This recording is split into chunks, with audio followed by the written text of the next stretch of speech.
The sky so far away tonight,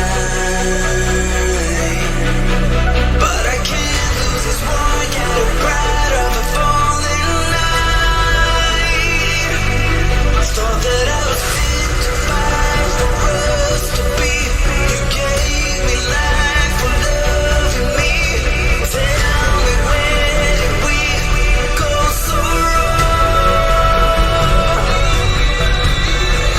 Raw consciousness does not require a savior, but rather, raw consciousness requires only knowledge of oneself and the power to access it. Remember this, as we unlock an even greater gnosis from beyond the veil.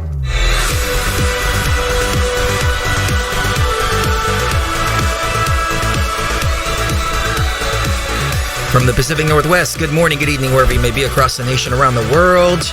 I'm Chris Gio. I'll be taking you beyond the veil this evening. I'm joined by my lovely wife and co-pilot, Mrs. Gio. Good evening, everyone. And we have an incredible show for you. Asit is rejoining us, as well as many other guests that we have lined up for you this month. Next month, we're going to be doing some rearranging in our own lives here.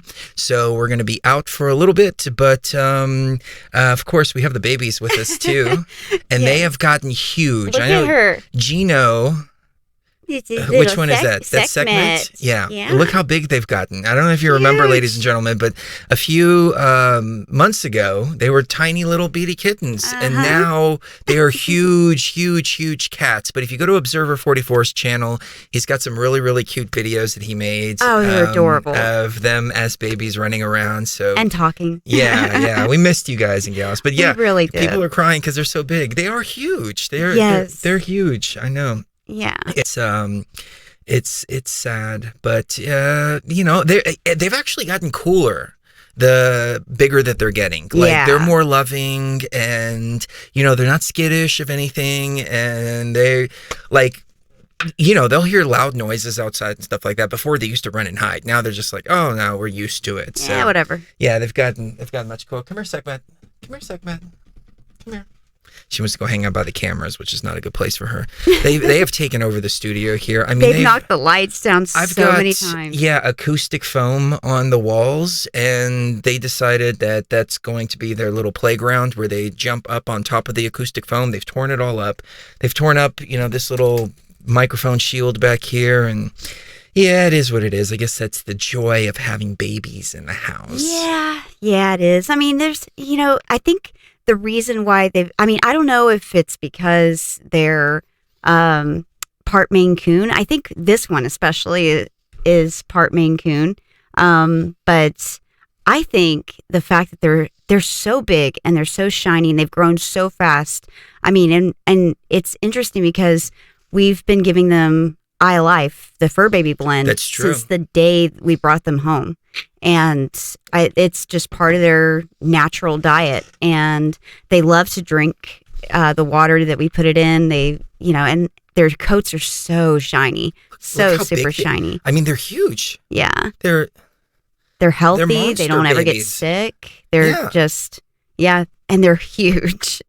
Their coats are really, really, really shiny. Yeah. Well, I think we need to do a special for the fur baby blend of AyaLife. I want to talk more about AyaLife later in the show, though, because I actually went through some stuff over the last couple of months, and I didn't realize what was happening.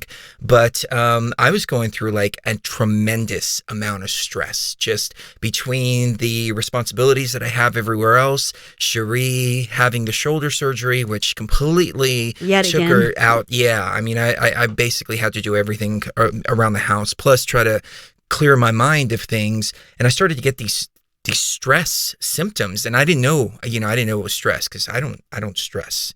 I went to the pyramid and I drank ayahuasca.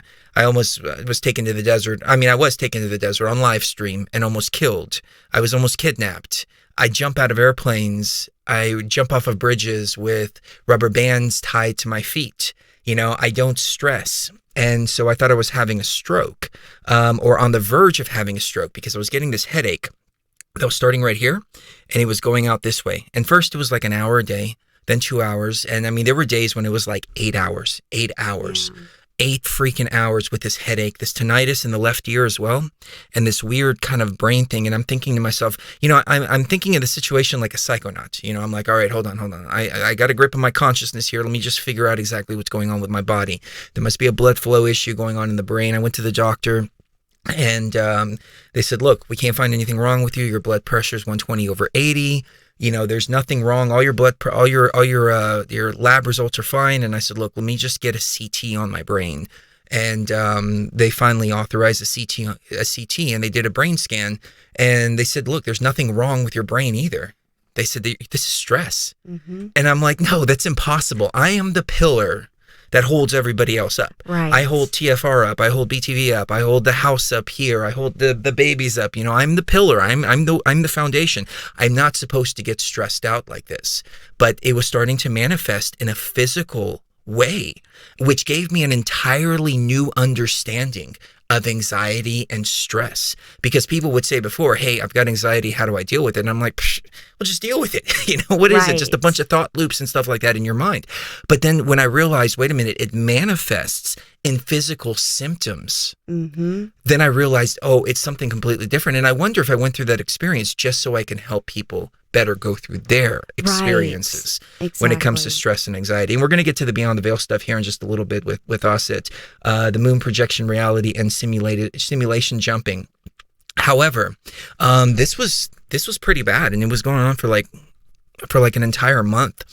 And finally, when I realized it was stress, and it wasn't, a stroke or anything like that, because my mother died when she was 58 of a stroke. So it's in my family. So that's why I said, okay, I need to pay attention to this, especially because I started to really just change everything about my health. So when I did, I know that when people do, a lot of times a heart attack follows. Like as soon as you start getting healthy, boom, you get a heart attack after that. It's just like some kind of karmic, balancing or something. Thing. Yeah. And so I was worried about that. But the doctors were like, no, you're fine. It's stress. It's stress. So what I did is I upped my dose of AyaLife. And I started taking 5 droppers a day for about 2 weeks. Once I took that for 2 weeks, then all of a sudden, boom, everything went away. The headaches went away. The tinnitus went away. Everything went away. And I think it was also the knowing that it's not anything physiological. But it was physiological because the anxiety and the stress manifested itself on a physical level. And I thought, wow, this is, I'm too big for this. I'm too beyond the veil for this. But it just goes to show, ladies and gentlemen, if it can happen to one of the best of us, and I like to think of myself as the best of us only because because I've been putting in the work for the last 10 years consistently. But if it can happen to one of the best of us and it's happening to you, it's okay. Right. It really is okay. All you have to do is recognize it. Once you recognize it and recognize what the problem is and not look at 20 different directions of, oh my God, is it a stroke? Is it a heart attack? Is it something else physiologically wrong with me? When you recognize it for what it is, then you can start to deal with it. But it's interesting how this loop starts because you get stressed out and then you get physical symptoms from being stressed. And then you worry about those physical symptoms, which stresses you out even more. And then you just end up in this cycle. Loop. And it's like, it keeps on coming down and coming down and coming down on you. So when I upped my dose of AyaLife, it all went away. So, we'll get into that a little bit more later in the broadcast. But the website, for anybody that is interested, it's AyaLife.com, AyaLife.com. It's a CBD oil that's 99% pure extract, and it's infused with the ayahuasca vine. And this stuff has worked so well for so many people. We got to get the testimonials on the site. Well, and I was just going to say, I had my 3rd shoulder surgery in as many years. I mean, since 2017, I've had 3 shoulder surgeries, and which is incredibly frustrating. And I know a lot of you out there have also had problems with your joints and things like that, and surgeries and all these issues orthopedically. And as soon as I had the surgery, I upped my dose of AyaLife too, and it actually made the pain medication work much, much better, much more effectively. And also, I have Ehlers-Danlos syndrome, which is like a connective tissue disorder that causes my joints to be really, really lax because the collagen doesn't work in my body.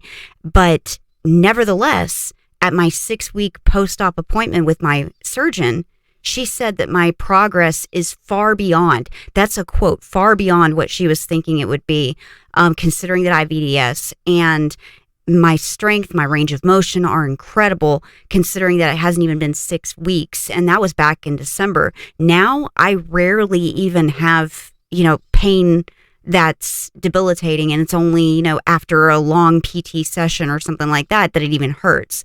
So I'm like 100% better, and it's only been 8 weeks since I had surgery, and that's incredible for anybody. But I'm pretty sure, I would say 99% sure, that it's the AyaLife that has really boosted the healing process for me. So. It's been phenomenal. You know what? Now that I'm thinking about it, I just saw this little thing that we have down here at the bottom that says get $10 off 2 bottles. 2 bottles is like $89 with the $10 off. Yeah. What I want to do for people out there, because I realize how real this whole stress situation is. When you're experiencing these physiological symptoms, it's undescribable. I mean, it's like something physically manifesting, which is at that point, it's not a matter of just getting the thought loops out of your head, as I used to believe, because now you're dealing with the physical stuff. Like my eye was twitching too. That was another thing, like the eye twitching. I'm like, what the heck is going on here? But what I want to do, I want to get this to people easier than that. Let's do this. Let's put together a coupon code. Stress-free, all lowercase, stress-free. Put 2 bottles in your cart and put in the coupon code stress-free, and we'll take $20 off the additional $10 off here. So it's already $10 off. We're going to take an extra $20 off. So we'll go from $89.95 to $69.95. We can only do this for a couple of days, but I know that people are dealing with that, and people have asked us, can you make some stronger bottles? And I thought, well, you just take more. But the thing is, when I started taking 5-6 droppers a day, I was like, you know what, maybe we do need some stronger bottles. So we're working on making stronger bottles. But if you get 2 bottles, then, it's the same as 1 strong bottle. So let's do that for a couple of days. Stress-free. It's not active yet, but it will be active if you're watching this on the archive, and a little bit later, probably halfway in the broadcast. Halfway through the show. Anyway, so that was rough. That was actually really rough, and it came out in my music. It really did. So we're gonna take a quick break. We're gonna have Aset come on here in just a moment, as soon as she turns her camera on. But this is a song that I wrote while I was going through all of this. And here's the thing, like, it wasn't just in my day-to-day life and all the stress, but the thing is, I would smoke DMT or take DMT or drink ayahuasca, and I would get into these thought loops and these thought loops and thought loops and thought loops. And I'm like, I didn't come here to experience these thought loops. I came here to go beyond. And see, the thing is, it wasn't like the Aya was just putting all these thought loops in my mind and saying, here, this is stuff you have to deal with. It was just crap, like clutter, like consciousness clutter, all floating around in the brain. And that led to the frustration. It just, the experience is just being frustrating. And then just, so all the frustration bled out into the music, at least a little bit of it. But let me find this track. Which here. isn't a bad thing if you really think about it, because you have to let the way you're feeling come out into your art in order to process it. That's the best way to do it. It's true. So we'll take a quick break. We'll be right back with Aset in about 2 minutes.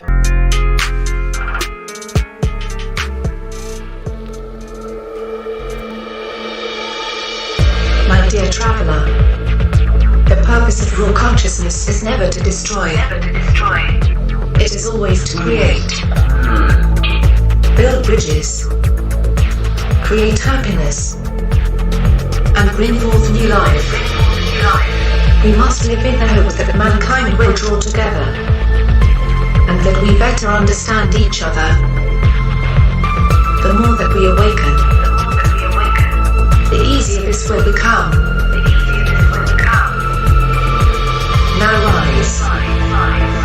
Follow your conductors and fear no danger as you step beyond the veil.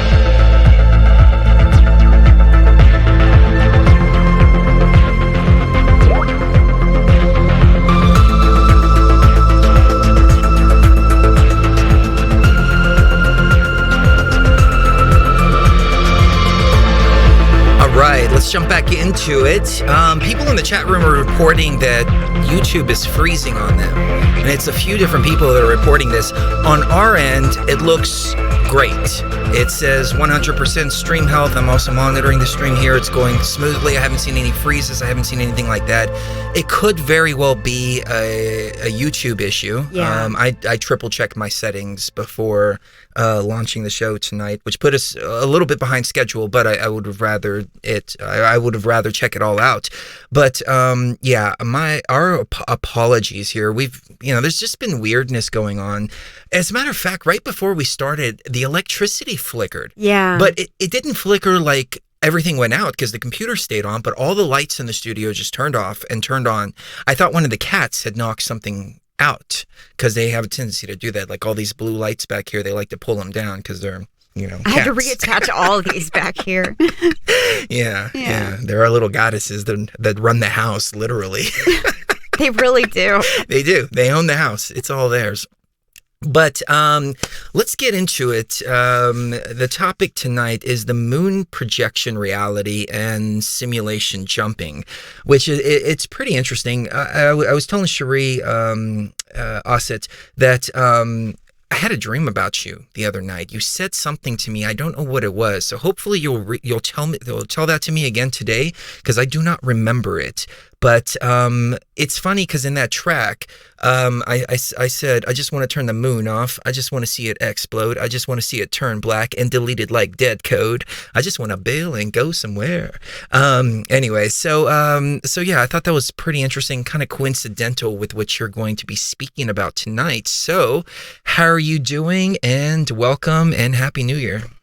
I am great. Thank you so much, first of all, for having me as your first guest of the year. Of the decade. Thank you. Of the decade. I really appreciate that. So thank you for that. And congrats on the music, Chris. And Sherry, I'm happy that you are feeling so much better. I know that so many people were waiting for the duo to come back, and you guys are back strong. So yeah, it's good to be here. But yes, Chris, the moon and the fact that you went into that in your music, and before the new year came around, maybe around Christmas time, I was also kind of tapping into the whole moon energy and the changing and the shifting of that particular energy.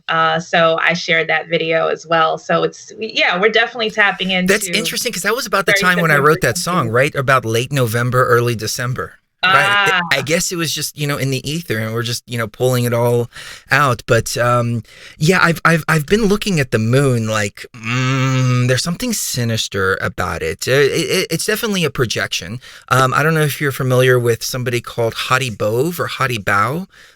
We did a video about it several years ago, but he's supposedly the scientist. And he said that basically what the moon is it's the way that the simulation changes. So Crow777, who's a host on TFR, and a lot of people are familiar with him. He filmed something called the lunar wave, where supposedly he was watching this digital wave come down the moon, and he filmed it more than once, which was very interesting. A lot of people are taking notice to it, but that tied into kind of the Hadi Bove stuff, where Hadi Bove was supposedly this Russian whistleblower who said that this is a simulation, and they're using the moon to make system changes. So every time we see something funky with the moon go on, a lot of times we don't even notice it, but what Crow77 was picking up on was the simulation changes from the moon. But there's definitely been a lot of analysis and theorization. I don't even know if that's a word, theorization. Maybe it is. Theorizing, that's it. A lot of theorizing on if the moon is sending a digital projection over us. So please take us away. Yes. Well, it's definitely, as I made so many videos. Oh, wonderful. It froze up. I hope that The string didn't freeze. Oh, man. No, us it froze. Let's see if we can get this back going. I think it was her connection that actually dropped. Yeah. So, worst case, we can always get her on the phone. So that's no problem. But she's so beautiful, though. She is gorgeous. She is so beautiful. I'm sure people want to see her on screen. So let's see. Hey. Can you see me? You just froze there. So take us away. Okay, you can see me. We can right? see it, yes. We have you back. Okay, good, because I can't see you guys, but I can hear you. Okay, there we go. I see the Awesome. main screen. Yes, I was saying that for the past couple of weeks, for me personally, it's been an evolution and kind of like getting through what I was tapping into.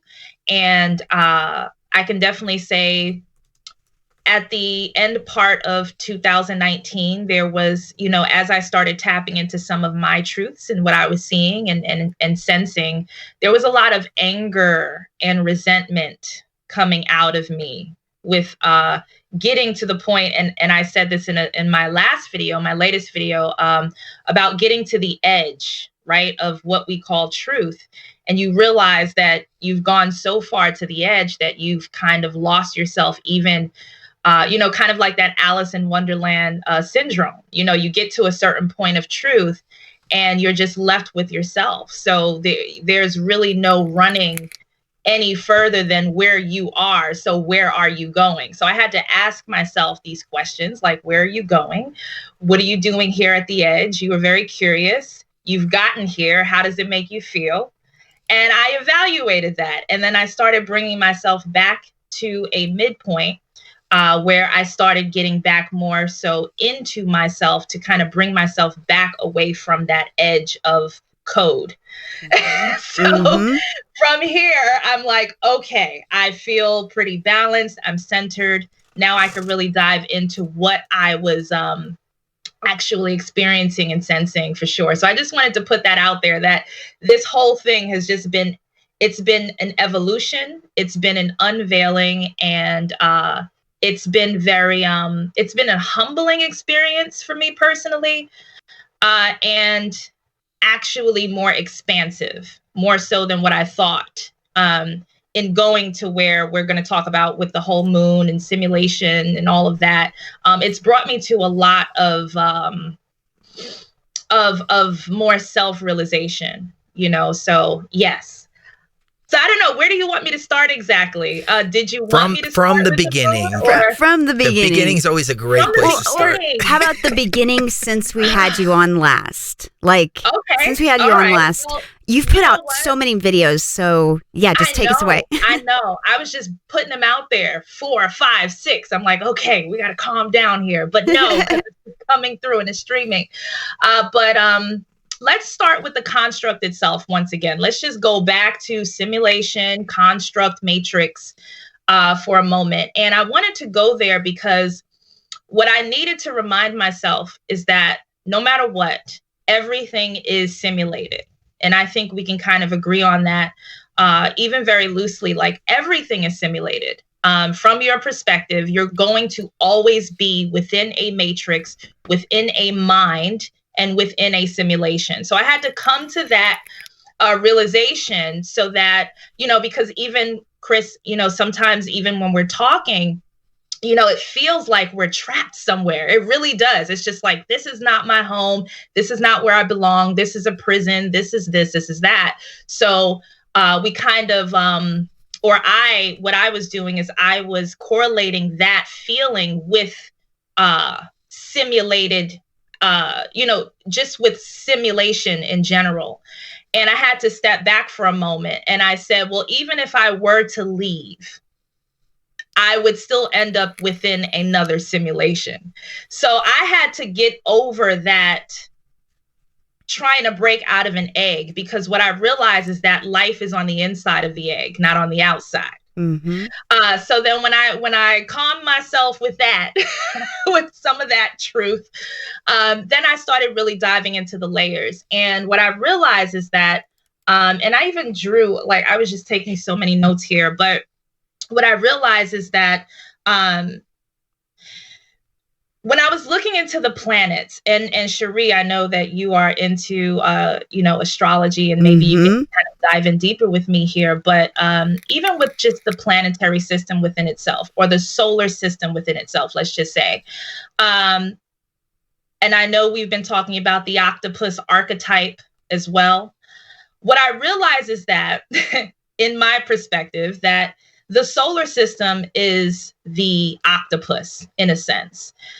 It's a central system, and there are tentacles or brains that are basically surrounding this central system, and they're all working together. Whether you think in terms of machine, or whether you think in terms of just organic play of nature, regardless. Even when we look at the octopus within itself, the tentacles have consciousness.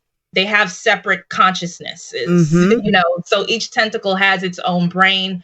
Then you have the central brain of the actual being, and they're working together simultaneously, how a solar system would work.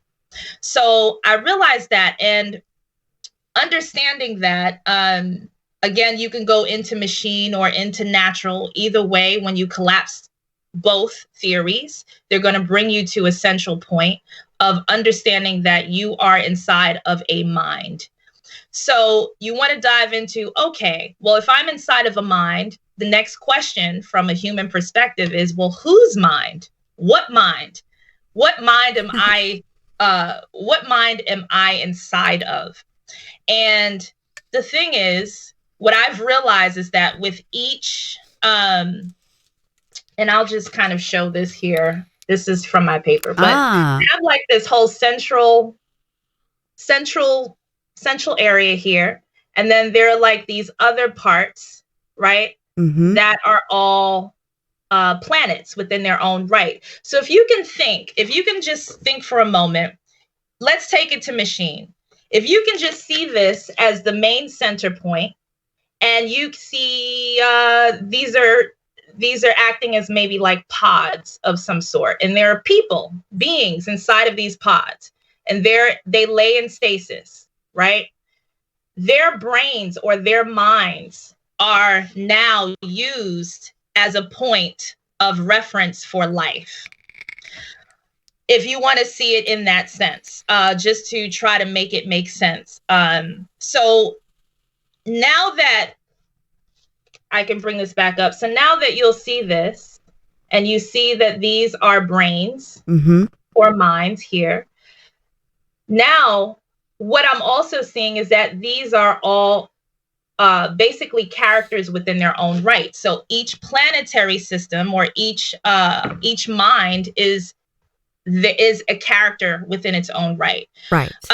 So let's just say you have Earth. Right? Earth is a character. It is her mind, and she lay in stasis in her dream, and her dream creates the world. Right. So with that, let's just say there's Mars, right? There's another character or another being next to her, and that's Mars in a sense.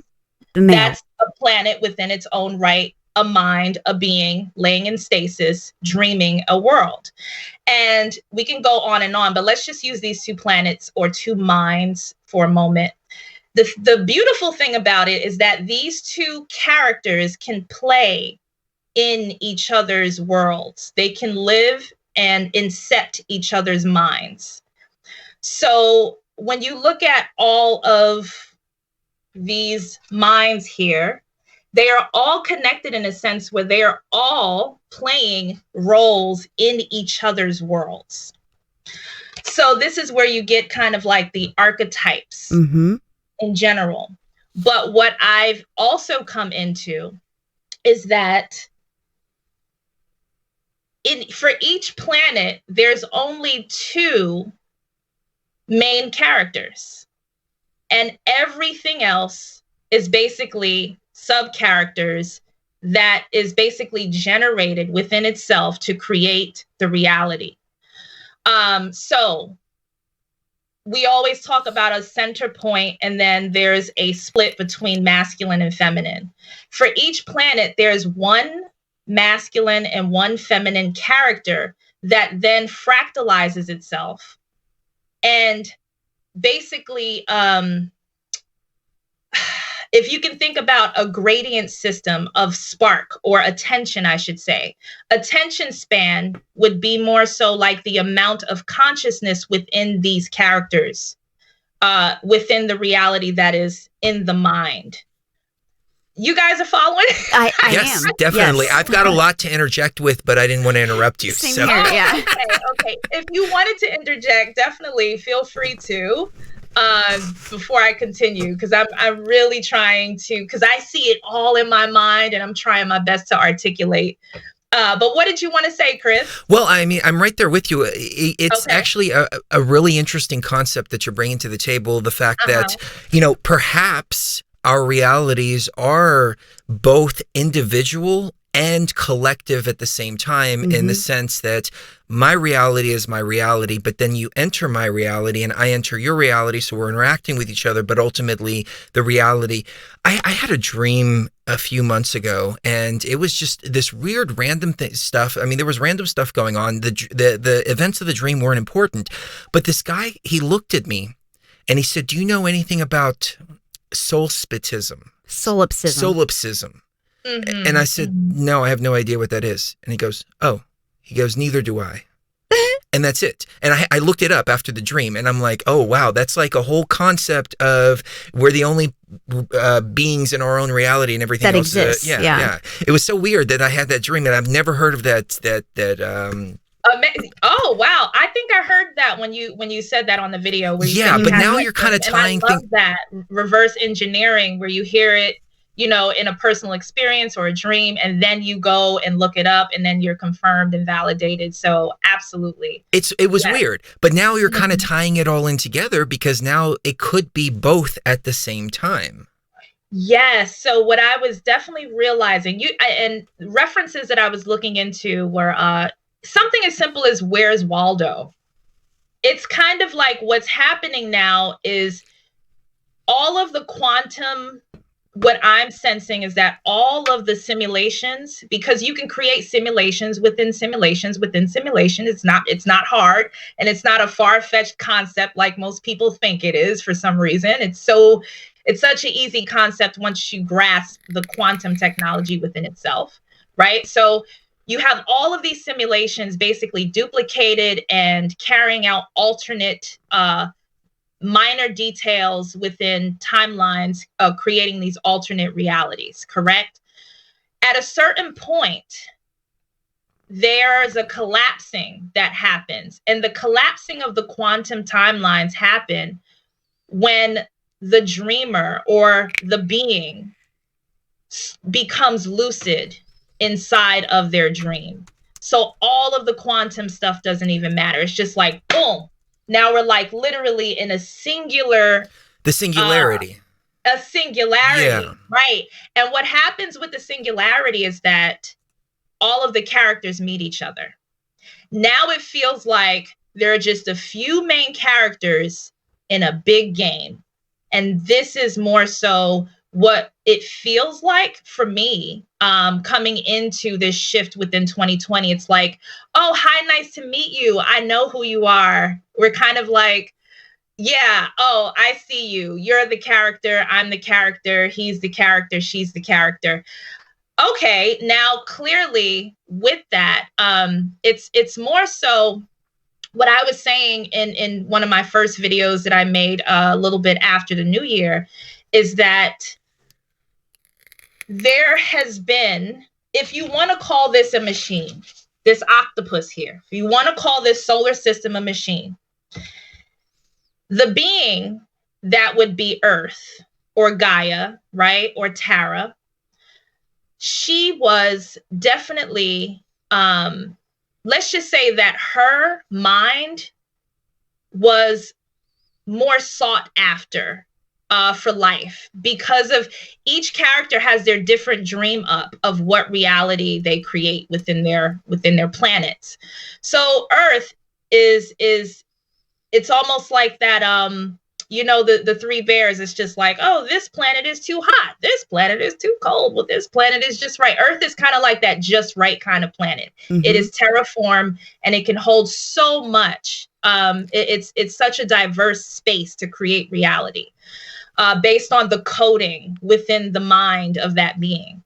So with that, because, and this is my conspiracy kind of coming in here, is that because there's so much uniqueness within Earth, within itself, within that dream world itself, is that this being was basically kind of forced to stay under or stay within a comatose state.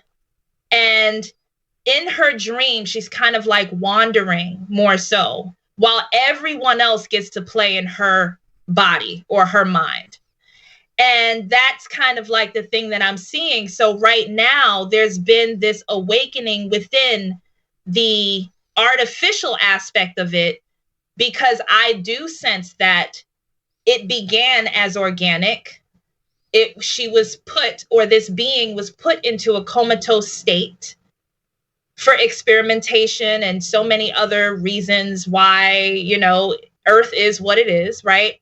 And then they saw, or these others, the other characters saw the richness from this particular dream state, and they kept her sleeping. And that's kind of like you cut her off from experiencing her own dream, eventually turning her into an artificial intelligence.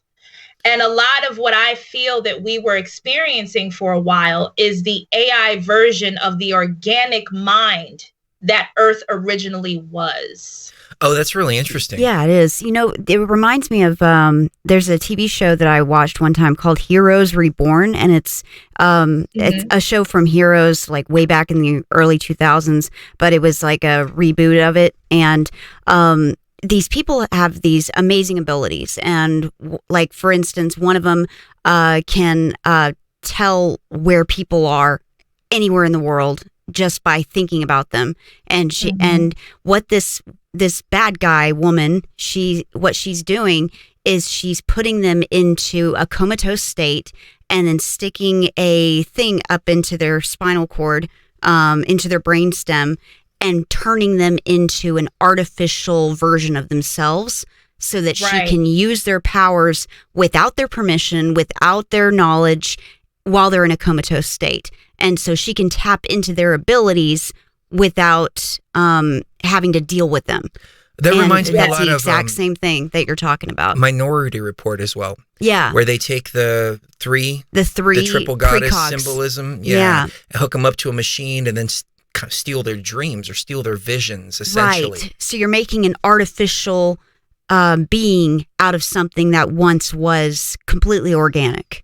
Absolutely. Absolutely. And it's kind of like we're like tiptoeing in her garden. We don't want to awaken the beast. We don't want to awaken this giant. We don't want to awaken the actual being itself. So let's keep her subdued, sedated, in spaces, dreaming, wandering about, while we kind of do what we want to do within her body. And that's the whole thing. So that's been the subconscious projection, AKA the moon, that we've been experiencing. So what I see the moon as, and of course, again, because when you think about it, when we dream, because we're just fractalized versions of the major mind, the being itself. So when we dream, we have generated characters. We have main characters. We have people actually who can incept your dream. And we can interact with each other in each other's dreams. So we can do that, right? And then when you wake up from that dream, who's to say that your mind is literally, they're still going on. Your subconscious mind is always active. So you have a planet within your mind. You have a dreamt up reality, and you have a moon projector in your own subconscious mind for the characters in your mind who is experiencing their world in you. That's a great point. I mean, I've often wondered, what are these characters that we encounter? And some of them can even carry information, as was the case in my dream, carry information that my conscious mind wasn't even aware of. So how does all that play in? It's one after another. So it goes back to the old idea that we're all just living in a dream, living in somebody's dream. Well, it's kind of like a beautiful tragedy, isn't it, though? It's like a beautiful tragedy. It's just like, the fuck? But what am I going to do while I'm here? Well, it's interesting the way this would be set up, because if we're inside of somebody else's dream, this mother character's dream, then we want her to stay asleep for our own survival. It's just survival instinct. Because when she wakes up, that's it. We disappear if we are manifestations of her dream. So it would be interesting. It's interesting if that's the case. Then that's the whole sinister way that you create the beings to keep the body asleep. But here's what I intuitively get from Mama herself. She wants to play. She wants to live in her world. She doesn't want to get rid of it. She likes her world. But the problem is that the characters created from her subconscious mind, okay, while she was sleeping, especially that split off masculine aspect of herself, has created a story called history within her world. And it keeps her locked into a particular narrative that she doesn't want to play that out. And that's the war between the masculine, feminine part of self, is that there's kind of like a, hey, it's my world, it's my dream, I'm up now. I think you need to kind of like move over and let me like kind of like tell my story and kind of live out the way that, can I grow within my world, please? Right, it's her story time. Right, and it's kind of like, he's like, no. This is a system. We've already created a system. Everything is efficient. It's automated. We've got our systems in place. So you waking up, or me waking up in my dream, is disruptive. It's too disruptive to the system itself. It's too disruptive to that clockwork universe. Yes, it's a war with self, and saying, do we go by the systems, or do we allow ourselves to go into the chaotic realms of unpredictability, allowing that to fall into a new narrative? And I think that's the point, because humans humans are just so comfortable in, we're habitual creatures. So we like our systems. We're comfortable in our systems. So of course she becomes the villain of her own world, because they're just like, no, we're so comfortable in your womb, in your mind. We don't want you to come over here disciplining us, or, putting us in our places, or creating a whole different game of reality. Hell no, and I think that's definitely what's happening from a subconscious point of view. And I feel her subconscious mind being the moon itself, because she's now lucid dreaming or lucid living, right? The moon has changed. It's a whole, when you become awake in your dream, the whole construct changes, does it not? Right. And it changes to what you are actually wanting it to be. And it's funny that you mention all this, because my research into the AI has brought me to a place where I understand that there are two levels to this. There's the outer AI, which is the construct itself. It was built to be a system that works a certain way. And then there's the inside AI, and the inside AI is something that's relatively new. It's something that the people that control this reality, I mean, I hate to call them the elite or anything like that, because they're not elite. They're just very wealthy, very powerful people, and they do not want this awakening to occur, because it would disrupt the clockwork universe that they're trying to emulate from the simulation itself. And is if we were to all completely awaken, just like you're talking about with the Earth herself, if we were to awaken like that, their game would be completely screwed because it wouldn't happen the way they want it to. Absolutely, absolutely. And another thing I wanted to add is that it's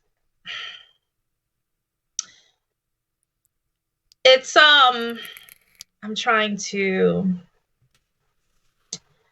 so we have the two main characters, right? Male, female, basically the Adam and Eve of herself in her own world. It's more so Adam and Eve, or the masculine and feminine point of herself, has a child. So then it becomes the trio, right? Mm-hmm. When that happens, after the three happens, mother, father, and child, there's a new code created to where all of the projections or the algorithms in her mind actually now creates combinations of just the three characters. So a lot of the trauma being played out on Earth is literally just three characters dealing with themselves. Mm-hmm. So, for instance, you have mother, father, maybe son, daughter, something like that. And let's say algorithms play out, characters are generated. That mother in another body or another generated character, an NPC, right, Mm-hmm. is going to, based on coding itself, is going to end up with her son being like her husband at some point in coding. She's going to run into her son. Mm-hmm. That creates a new trauma. Why? Because there's a soul recognition subconsciously that this is my son, but you don't know that because you're not supposed to know that, because you need to continue on, right? Right. So then there's this disconnect. She's emotionally detached from her husband because she somewhere deep inside, she knows that something's, and then that creates a trauma for both of them. And then there's a resentment towards mama, but there's also resentment towards counterpart. So that creates another trauma. So there's a lot of branched out traumas and triumphs with these 3 or 4 characters, I should say. We have the male, female, and the daughter, son. I should say 4. And they bump into each other all the time. And that's what's happening. So as we're collapsing and she's waking up and all of the quantum fields are kind of like dissipating. And this is where I was talking about with the simulation jumping, is that people who have been aware have literally been surfing because simulations have been disappearing. Literally, they've been disappearing. So there are some of us who have been on track with every simulation within her mind that has been steady. So as we're collapsing into this one lucid stream, some people don't exist anymore. Right. In this world because of that. Just like Endgame. It's just like Endgame. And Thanos is a perfect character. He kind of reminds me of the character Hellboy as well. They're kind of one and the same archetype, because Thanos is half eternal and half deviant. And Hellboy is half hell, right? Half human, right? So there's this half point where there's this character who, because of him being both worlds, there's this disruption and this loop created from it. So there's this perpetuated story that's now changing. Because you see it played out. You see all of these archetypes and traumas played out in your entertainment. And I mean, look at Meghan Markle, Meghan and the Prince. They're playing out the archetype. That's exactly what's happening in Mama's mind, is that she kind of got her son. Because I saw it, and I posted this on YouTube, and I don't think a lot of people got it. they're taking it a little too literal in a sense of thinking I'm talking about reincarnation when I'm talking about archetype. Right. Megan is Diana. That is her archetype. Diana is his mother. So what happened is his trauma from his mother is actually being healed and played out through Megan, his wife. Right. So she ultimately came back and got her son. Right. And they walked out. So that's the new fairy tale. That's the new happily ever after. They're creating a whole new story. Disney doesn't work anymore for mama's lucid dream. Right. So it's like you see it playing out in just the news itself. So it's proof and validation of the healing and consequence that comes from some of the characters mingling with each other. Well, for those that don't understand what she's talking about, Harry and Meghan, Harry is the Prince of Wales or something like that. He's one of the princes of England, and they made an announcement on Instagram that they're going to step back from being senior royals. And it's interesting because right now Mercury is out of bounds, and there's so much happening astrologically that goes along with this. There's a Saturn-Pluto conjunction today. Actually, there was a Saturn-Pluto conjunction that has been coming for quite some time, and both Pluto and Saturn are in Capricorn, which has made the last year really feel like it's building up to something, and it's building up and building up and building up, and that pressure has become so intense that this Saturn-Pluto conjunction has also resulted in the recent, Trump actions in Iraq relating to Iran. It has to do with the markets, being a little bit wonky with what's going on with that. And then you have this, Meghan Markle and Harry, Prince Harry thing. It's all because these archetypes are playing themselves out. They're coming to conclusions. It's not that it's a drama that's never ending. It's that the drama is finally coming to an ending of some sort, and we're seeing the culmination of these archetypes finally having a resolution to problems that probably, archetypically, you're looking at issues that started even thousands of years ago, that are finally coming to a culminating point. And I don't know what's going to happen after this, but it's really an interesting time to be alive because of all these astrological alignments. There's a lot going on for sure. So on that note, let's take a quick break. Yeah. Thumbs up on that. Yep. Okay. Cool. So I've got a couple of tracks here that I can play during the break. I don't know. I've got several of them. I'm so excited. Everything's starting to come together finally. Should I play the Soldier one, the Demons one, or the Molly one? Let's do... What do you think?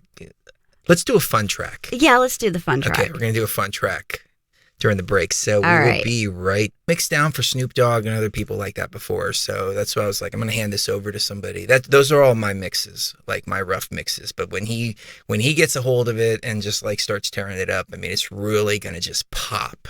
And that's the whole point. But anyways, let's get back into it.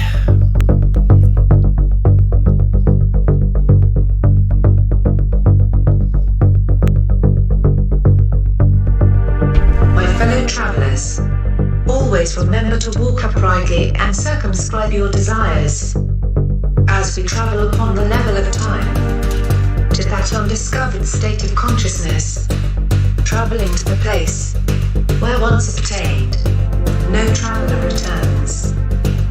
The place of raw consciousness which awaits us when we have passed beyond the veil.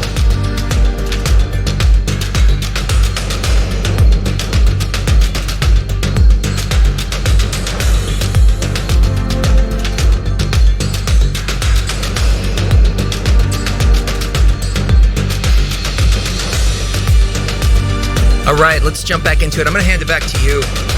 So, yeah, to you. All right. Cool. So you and Aset can take it away tonight. Where's this button here? Here we go. Okay. Oop. I forgot I can't do that while the music's playing because it cuts the music off. Anyways. All right.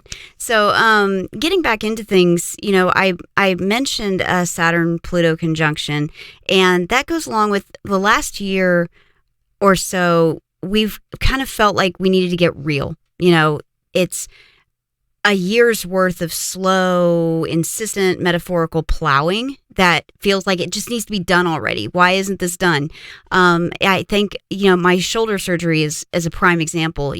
Why isn't this healed yet? Why is this still hurting? Why, it feels like the last year has been working towards something huge, and we haven't been able to see that something huge. And so it's been frustrating. It's been a little bit, it feels necessary to have done all this work, but what are we building up to? And I'm glad we have Aset with us to talk about what exactly we've been building up to, because I think a lot of people feel this way, like, okay, well, we've done all this work. What have we done all this work for? Let's unveil this. And this is a perfect platform to do it too, because beyond the veil. So Aset, thank you so much once again for joining us. And what do you think we're building up to in this next decade of 2020 to 2030?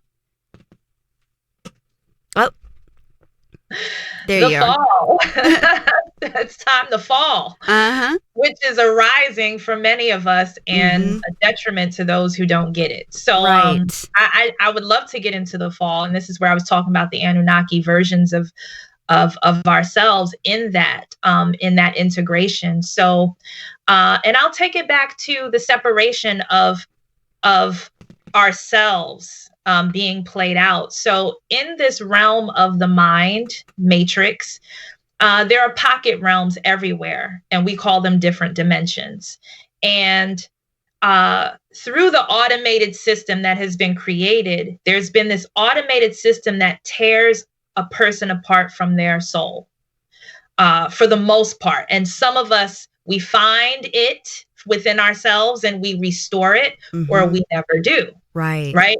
But there's an automated system that is meant to literally divide. And I brought up the Golden Compass or his Dark Materials show, which is pretty much the same thing, where they take these children and they kind of separate their demons or their daemons, which are like their animal spirits that are representative of their souls, and they take them away from them. And when they do that, the children become just extremely detached and easy to control. And their daemons are basically tossed aside, or they're experimented on, and so on.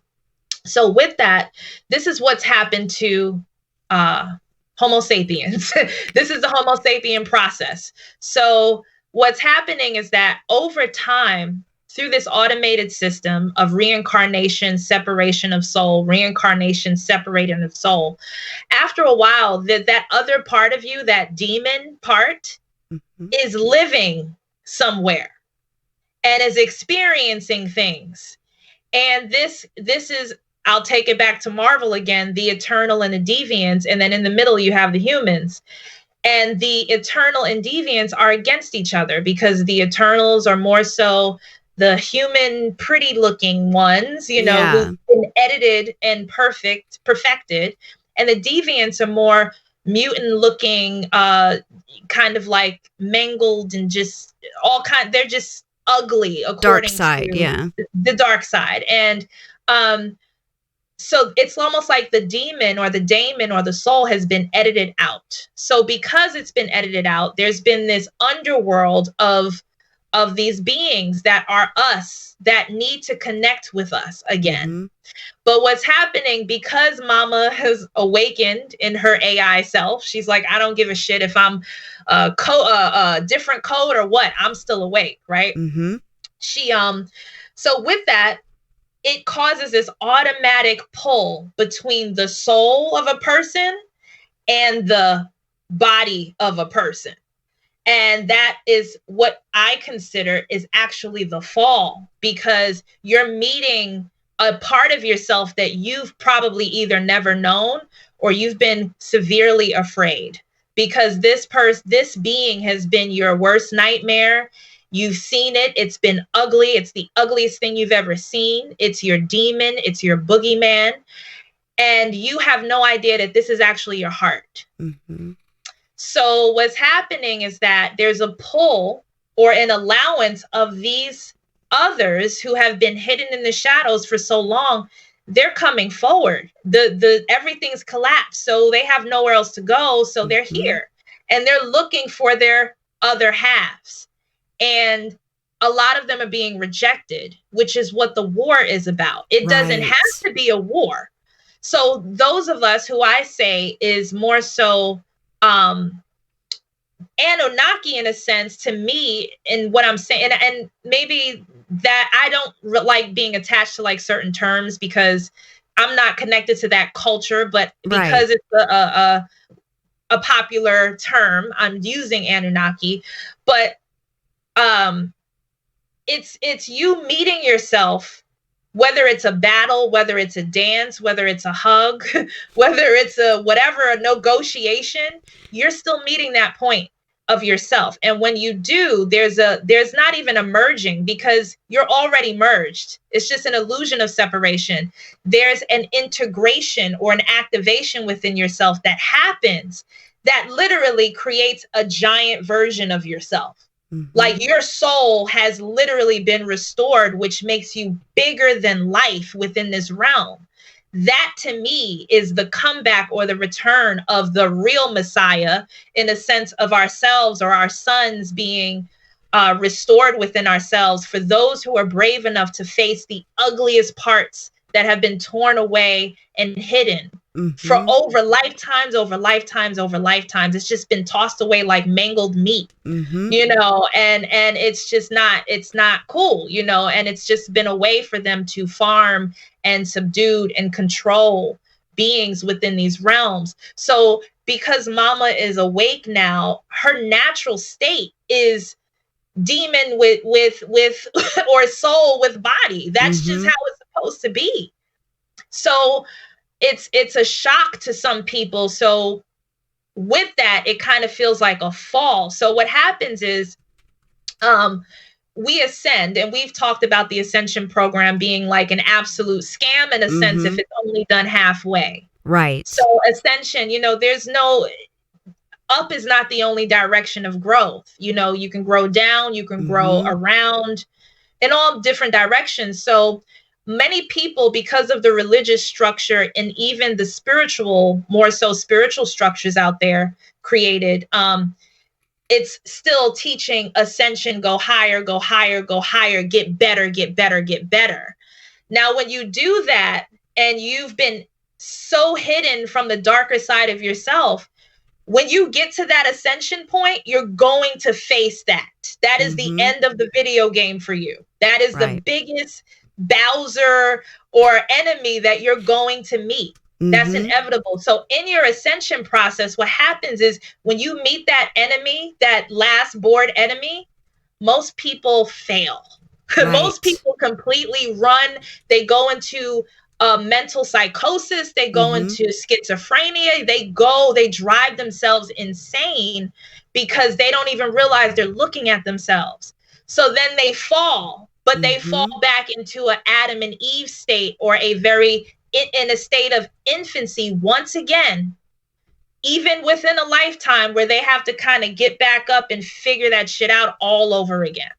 So that's what's happening. So there's a descending process, which is a huge growth opportunity for a lot of us. And I'm excited about it because I met that other part of myself and I'm like, she's badass. Like, she's awesome. a badass. I used to be afraid of her, but listen, we work together now and this is when you become whole within yourself. Like, this is true, like, you know, wholeness in a sense where it's just, and even the other mangled parts of you that were torn away from other experiences and lifetimes, you're kind of all gathering and meeting and becoming integrated. And now these parts of you get to come into the sun. They get to experience daylight. They get to experience earth in its beauty. And it's a beautiful journey. It's like, so when I say falling, in a sense, it's a beautiful fall when you're holding on to all of yourselves as you fall. So by the time you get to the bottom of yourself, once again, you have all of yourself, and you're able to now carry that wisdom and continue to now truly be the creator that you are and literally create a new world. And I think that's the mission. And I know I said Geo, both of you guys are Geos. Chris, he talks about the mission a lot. Like, I know there's this mission and the construct and the matrix and the shutdown. I think a part of the main mission was to meet that self, come back down, which is to me 2020 rock bottom, actually. And it's more so now we get to change the narrative and restore this reality in that sense, because we have our souls back. Right. And that was the whole point, is just to get your soul back. So I do feel that because the souls were separated, it's like separating the yolk from the entire rest of the egg. There are some beings who actually just eat those yolks. That's the soul, the light. That life force is their food, and it sustains them in a certain way. So they've created the automated system to completely, literally like a meat house, like just separate this part here, that part there. And the main part is the soul. And that's what they use for whatever, many different uses. You know what I'm saying? I think it's more of I see it as, whether it's New Age or, religion or, what have you, all the different, culty, aspects of this reality, they all perform kind of a circumcision of the soul, where they cut off parts of ourselves that we at the time that it's happening, they're telling us, and we believe that these parts of ourselves are bad and they're not necessary, and they're going to hurt us, and we have to cut this out of us. And all along, though, just like we're seeing with actual circumcision, it's damaging us. It's splitting us, apart. It's taking elements of ourselves that should have been nurtured and validated and recognized, and throwing them away. Well, we think they're throwing them away into the fire to be burned and sacrificed, but that's not the case. They're eating it. They're using it as their food, and it's food to these beings. Our dark side, all that power that resides in that dark side, they're taking it from you and using it for themselves. And absolutely, it's like having an unlimited black card, like the black credit card, where it's just unlimited credit. Right, that's what our souls are. Like, it's just unlimited potential for everything, and they're taking our credit line. You know what I'm saying? Exactly. They're giving us like a paycheck for being a body, and then they're telling you, oh, this is good for you. This way, this is the only way that you'll be able to go to heaven or ascend or, go up to the highest heights. You have to leave the bad parts of yourself behind. That's not true at all. In order to be whole, you have to, it's almost like Persephone. You have to go back into hell and get your dark side back. You have to get that you threw away, that you sacrificed. You have to redeem it. And then you can be whole, and then you can really come into your own power. Oh my God, it's such a different world when you get into that real power. And this is like one of the biggest opportunities for that, because there's now support for that. It's a support system, because that automated system is shutting down. And again, Chris, I think that's the matrix shutdown. I think it's the old overlay of this reality that is shutting down.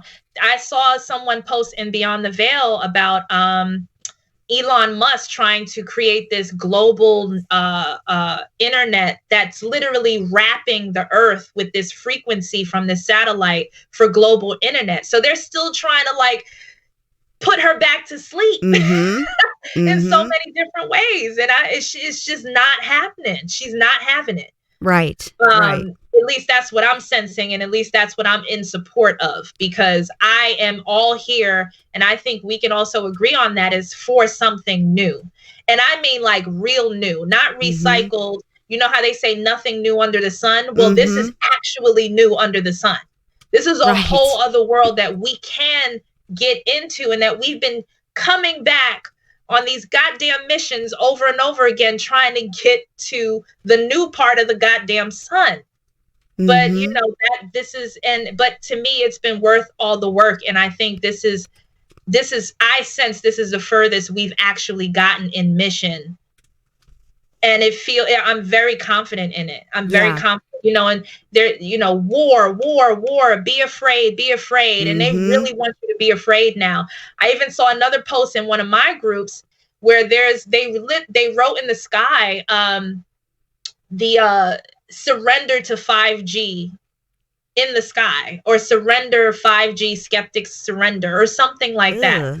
So they're like scaring you in the sky. They're scaring you about 5G. They're scaring you about Iran and the wars and the flu and everything else, just to give you more boogeymen so that you run further away from yourself. Right. And you never find your power, and you eventually become swallowed by AI. Eventually you will, if that continues to happen.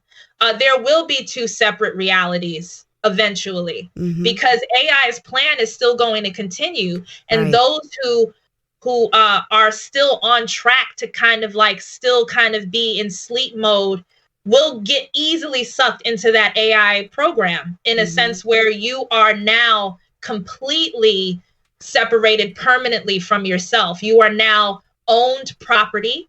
Your mind, you only have your mind, and you have no heart. So you are straight up, you're just a tin man now. Tin Man will never get his heart back, ever. And that's a possibility, with permanency to it. And I think that's the urgency right now, because there is a permanency plan.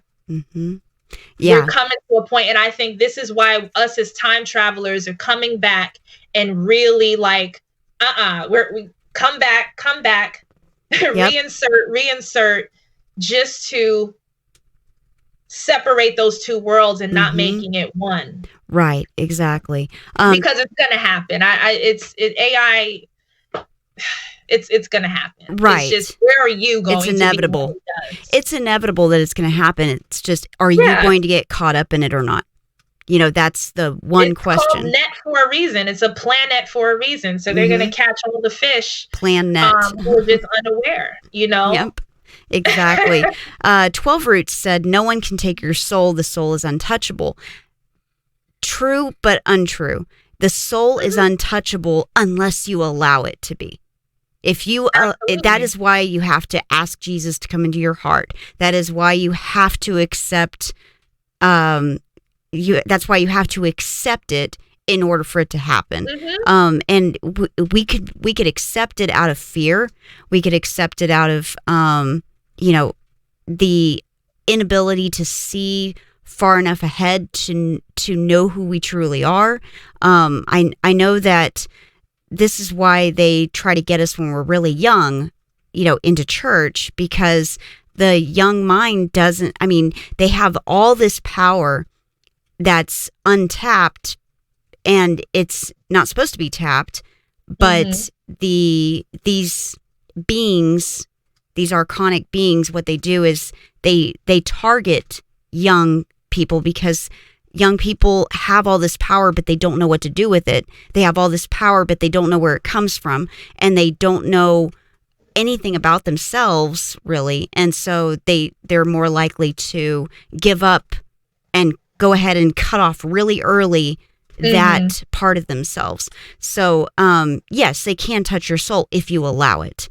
If you allow it, you definitely have to allow. And all of the programs are set up so that you do allow. So you think that it's a choice and allowance, but it's just a program set up to where it's like an automated system. It's an automatic separation because there's an allowance there. Even in the afterlife, when you're leaving your body and you're going into another program, there's an automated system that collects your memories, your whole entire belief system, and projects to you exactly what it is. so that you can continue to believe that, so that you can continue to allow your soul to be separated for the next time and the next time. And it's, again, it's not a separation in a literal sense. It's just it's a constant feeding, just like we feed off of energy, whether it's in physical form or, I mean, we breathe air to stay alive and we can't see it. So energy we can feed off of energy in so many different ways. So let's not think about it as like I'm cutting my arm off and I'm giving it away and I'll never grow another arm back. That's not the soul. Like the soul can always be resparked, but only through creativity and through the heart. Right. And I feel like we're coming more into the heart space. I feel that this whole Aquarius energy coming in is the truth movement, in a sense where it's not the truth from the mind like it was back in 2000 with 9/11 was an inside job kind of truth. Right. This is heart truth that we're coming into, which is not written in books. Right. And this is why I come from a point where I do research, but you know, I'm getting all this from my inside, like from my heart. It's the heart story that I'm sharing, which keeps me alive. It keeps me soulful. And that is because we're going to come to a point, because the moon projector is kind of broken in a sense from like the automated version of it. People are going to experience their own psychosis. So it's going to be like you're walking in this sphere of just kind of like entrapment with your own nightmares, if that's your reality. And so a lot of people are going to go through a lot of mental breakdowns because of this. And the way to survive this is to enter into the heart and reignite what you're passionate about, and live in life now and light, because we are now in the sun. She has awoken. So it's not a she as far as like externalizing a deity. It is just the mind of what we're living in is now awake. That is all that is. She does not want to be worshipped. Do not make her a messiah. She is not going to sacrifice herself for nobody.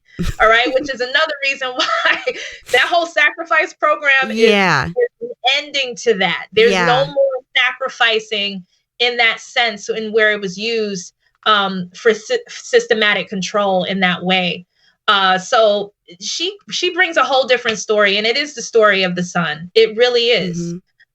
So it's an exciting time, and it's super creative. It's super creative and I'm so glad Chris is getting back into his music, as I said earlier, because it's so much energy that supports that. Yes. So like keep doing that, because the anxiety that you guys said that you were going through, sometimes getting into this AI edge of truth stuff, because it's so easy to go on that end through the mind, it becomes really disappointing and really gray. And it's just like, fuck, it's just all these ones and zeros.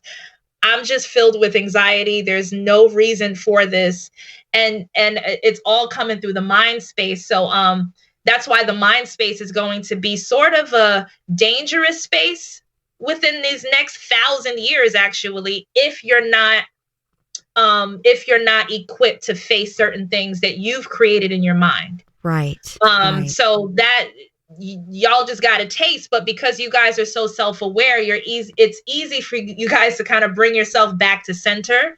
Yeah. So I think that's where a lot of the work comes in for this next 1,000 years, another 1,000-year kind of like switch over, where it's like, this is the groundwork now. It's if you're going to be a teacher, you're teaching people how to now bathe themselves with their inner sun, because the external sun is kind of like that's an illusion. Right. That's the fake sun. The real life is inside of us, it's just shown outside of us, so that we praise and externalize, as within, so without. It's going to project outward, but what about what's in here? So I think it's really about and maybe we can kind of correlate that with inner earth. And our inner earth is literally that second sun, as they call it, is the heart, So there's so many different directions we can go in with this whole thing. Well, first of all, I want to say, what you're talking about is not. Somebody accused us earlier of talking about gender roles. We're not talking about gender roles at all. At all. What we're saying is these are archetypes that are inside of each and every one of us. We all have all the planets are male and female as far as archetypes. Of course, Mars is male, Earth is female, Mercury is male. Venus is female, and we have each and every one of those archetypes living inside of our souls at all times, and we can tap into them at will. Somebody said also that they get the greatest visions when they're in the shower. That's Neptune. The Neptunian flowing water is what he is, the interface that he's tapping into when he's in the shower and he's getting all these revelations. Jason said, listen to your higher self, there's wisdom. It's not just the higher self though. I think we've listened to the higher self long enough.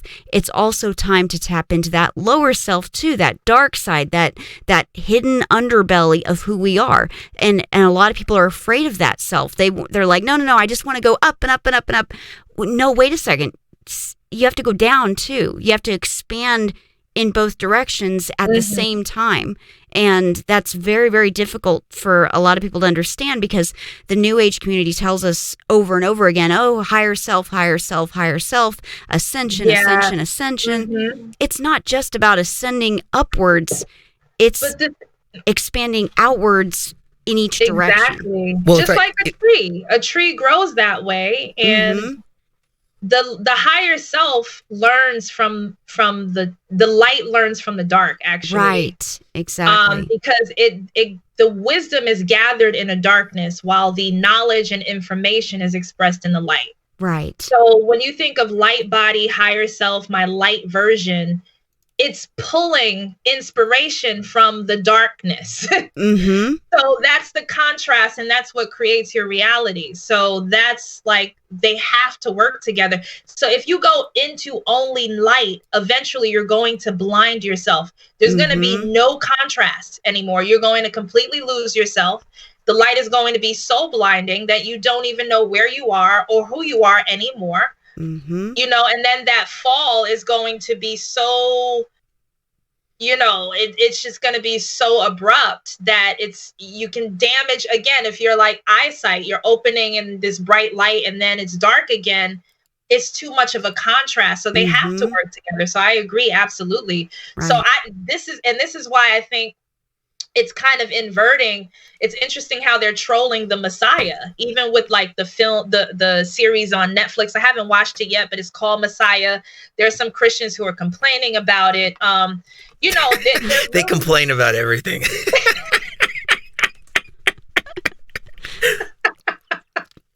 So, it's not the story that is like, so how dare you? That's blasphemous to speak about my Messiah. And it's just like, and I even brought this up with Toth, Tahuti. His work was taken out of context from the Emerald Tablets. It was externalized once again, and it was used as a weapon. Basically, to me, what Messiah is, hey, I was just like you. This is my journey. And this is what happened when I did A, B, and C. So maybe I can inspire you to possibly do the same for yourself. That's Messiahism. That's just like inspiration, aspiration, inspiration. That's all Messiahism is. Messiah is not, hey, give me all of your baggage and all of your darkness and all of your sins and bad stuff and suppress shit. Let me take it over here and put it in a bag while you go live your best life and praise me and worship. That's not Messiah. Right. So it's been taken, when you externalize things that was meant to be internalized and expanded on, it creates a hot mess of a world. Period. It's like turning yourself inside out. And just imagine all of your organs on the outside. You would fall apart. Nothing would be compacted like how it is perfectly within this vessel. So it shows you within your body that on the inside, everything makes sense. On the outside, it's absolute nonsense. Chaos. It's chaos in a way that is never reformed. Because I see two parts of chaos, because I feel Mother Nature, Father Nature is chaotic in a sense, but only through a sense of uniqueness. Like, when you look at fractals and trees, there is literally no tree that is the same as another in this world. That's chaotic, but yet it's systematic and organized in how it develops. That's a different form of chaos. It's chaos. So we're coming into a chaos, which is what they're calling the apocalypse. We're coming into a chaos energy that is more so fractalized in uniqueness now. But the chaos that happens when you put your body, you unzip and put all of your organs on the outside, that's chaos that absolutely makes no sense, and there's no life in that. Exactly. I think Chris wanted to interject. Oh, no, I was just going to say about the darkness. You know, I've come to the realization, and it's something that, I don't know if I should say or not, but the light seems to gravitate towards the dark because that's where it shines the brightest. The dark gravitates towards the light. Take that for what it's worth. Yeah. Well, you know what's interesting? I just, for a really good example of what we've been talking about would be a tree. If you look at a tree, it grows, the branches grow up and out, but also the roots, at the exact same time that the branches are growing up and out, the roots are branching down. And if you expose those roots to sunlight, it kills the tree. It's incredibly unhealthy. And you have to have that darkness in order for the root structure to be healthy. And and I wish people could understand this. You have to have both growing simultaneously within yourself. And if you look at a root structure of a tree, it looks like chaos. It looks like complete chaos, but it's not. Magic is simply chaos being channeled in a constructive way. Because that chaos is everywhere all the time, all around us. It's kind of like the ether, that idea of the ether. But being able to channel that chaos and use it to grow and to learn and to become more powerful in your own right is what magic is. And they don't want us to have, and they don't want us to have that. Yeah, ooh, they've been pulling from that bank account for eons, man. Yep. Oh yeah. And they want us to expose our own roots to the sunlight. They want, let the light shine in everywhere. No, don't do that. You're killing yourself with that. You're taking the most magical part of yourself, and the most the branches can't grow out if those roots aren't stable and sturdy and strong. Yeah, there's like a ratio between root and branch. Exactly. There's a ratio. There's a mathematics to that, golden ratio, but there's a mathematics to that as well. And if it's off, it just doesn't work. That's why I said just chaotic nonsense. Organized chaos in a sense that doesn't need to be managed. That's another thing about the chaos that comes from nature, is that she doesn't need a manager. No. She doesn't need an automated system to make her more efficient. She doesn't need any of that. Well, she keeps going and going and going. Well, a really good example of this is what you see in California with the wildfires, in Australia with the wildfires, in Greece with those wildfires. What's happened is we've decided, okay, well, Mother Nature doesn't do things right. We're going to do it for her. And we don't allow Mother Nature to cause fires. That's what she does. When things are overgrown, when a patch of land needs to be completely wiped out so she can grow new things, she sends a fire, a healthy fire to, start over. And then that fire actually creates fertilizer. It's like a fertilizing element of the soil. It adds sulfur to the soil, that, adds elements that are necessary for plants to grow. And what we've done is we've prevented her from doing that. Yes. And she's like, okay, well, I'm just going to cause a fire here then, and, burn down all your houses and all your buildings and everything. And we don't understand that we have to allow her to purge. We have to allow her to do her job so that this earth can be a healthy place for us to live. Because if the plants can't grow, then we don't get to breathe. So absolutely. And it's like, and I said this in a video that I made as well. It's like detoxing your body to purge all of the toxins. To you, it's a positive thing, but inside of your body, to some of the cells and some of the organs and some of the, just everything inside of you, there's chaos. It's like the apocalypse on the inside of your body. So they're kind of like looking for shelter, and inside of you, they're like, what's going on? Like, there's this acid rain. Oh, this is awful. Grab the kids. And it's like, that's what's going on inside of your body. Now, you don't mean to kill these cells in this way, but you kind of do because it's necessary. Right. So that's the mother's love kind of paradox, is you just have it. You learn her love over time because you see in hindsight what was necessary. And it's like getting rid of cancer, and I feel she's really trying to kind of get rid of like the cancer. It's a lot of cancer cells here. Right. Right. It's so people, what do you do? Let me jump in for a minute. People in the chat are talking about the light and dark concept. So here's where I've come in my journey, is that when I was full of darkness, I sought the light. Then when I became the light, then I sought the darkness, because that's where I shine. And I light up the darkness now. That's really good. So it's kind of a circle. It's like a yin yang. It's a progression that you go. Once you get over that hill, then you go, okay, I've become the warrior now. And the warrior goes and lights up the dark.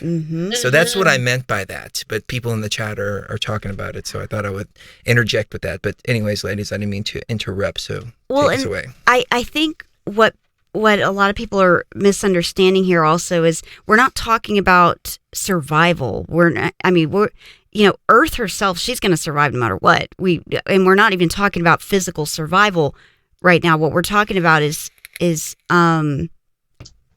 really the overall health of the soul of the earth. It's climate change, for instance, global warming, all that garbage.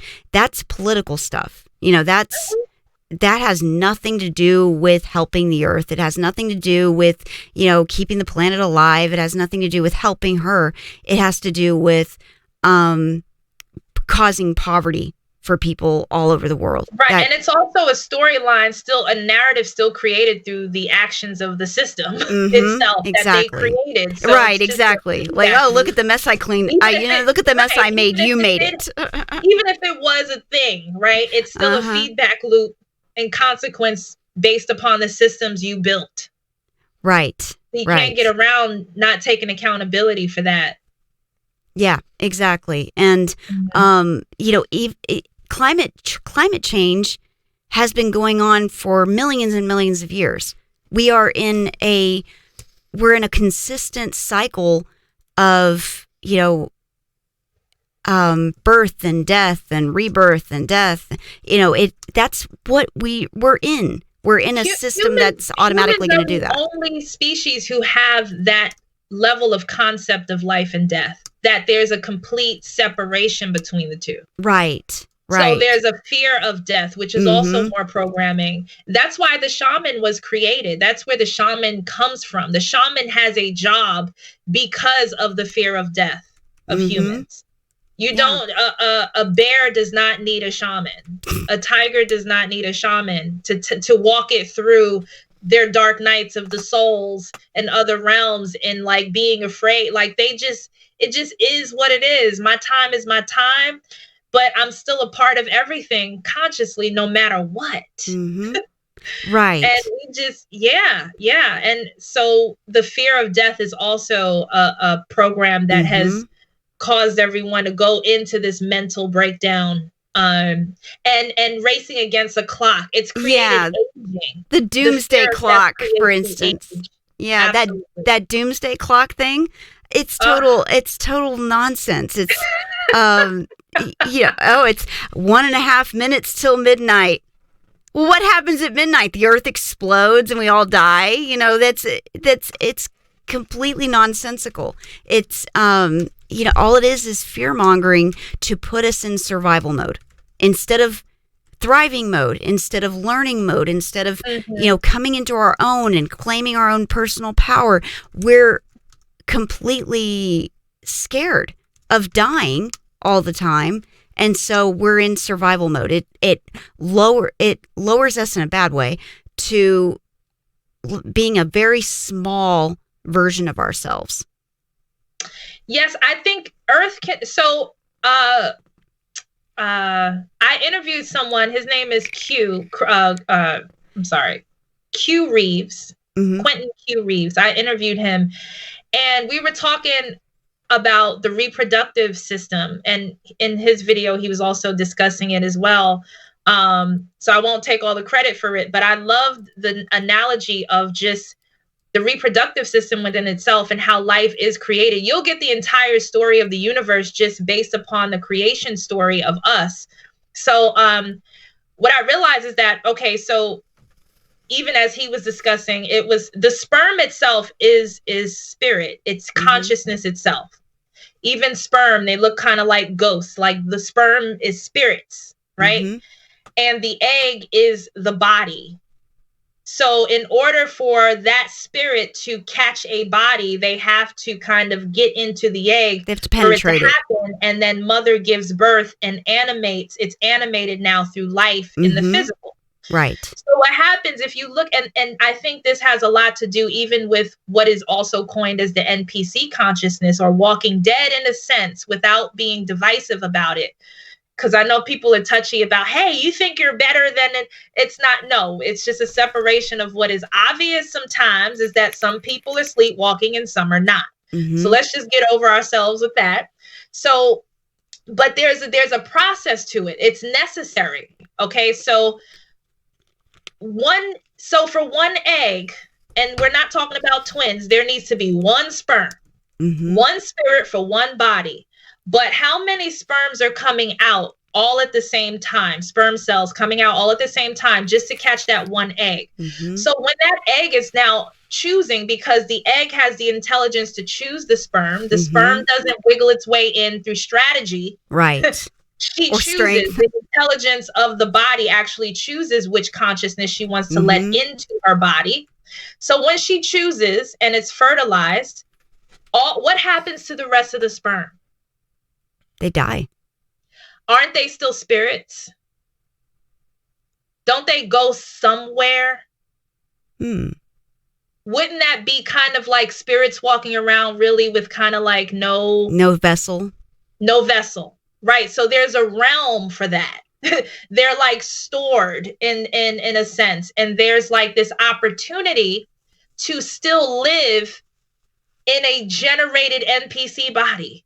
Oh. You see what I'm saying? So it's like the sperm that never made it to the egg, and it's so like it's a story because it's like we're here because we made it to the egg, right? And every person here, I get it, made it to the egg. And when we talk about NPC consciousness, we're basically saying program generated consciousness without a spark.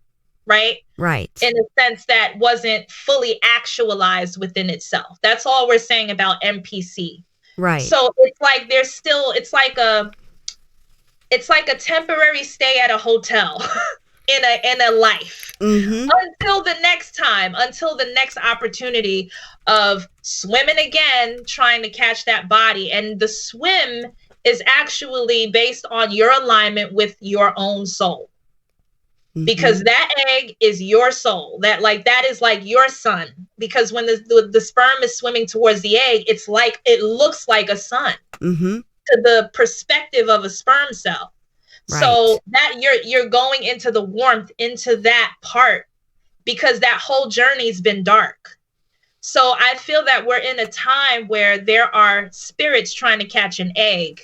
It's a huge, because it's about to, that ovulation period is about to close. Mm-hmm.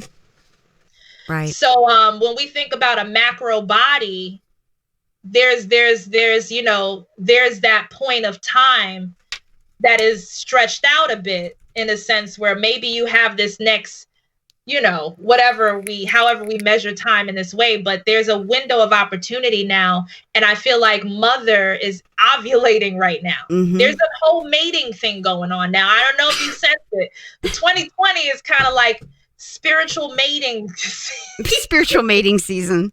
Yep. So it's just like, okay, so you're meeting with like your demon self and like your darker selves and your higher self. So that's a mating, in a sense of merging and integrating. Then you're like capturing your soul again. So now you've actualized yourself, sperm and egg, fertilized, rebirth. So all of this is happening now. But the thing is, there are people trying to cheat, and you just can't cheat your way to the egg. So what's been happening is that before she woke up, there was an artificial egg,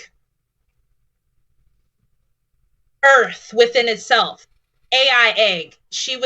There was no like, for like most or majority to kind of like get to, just to kind of get into the system.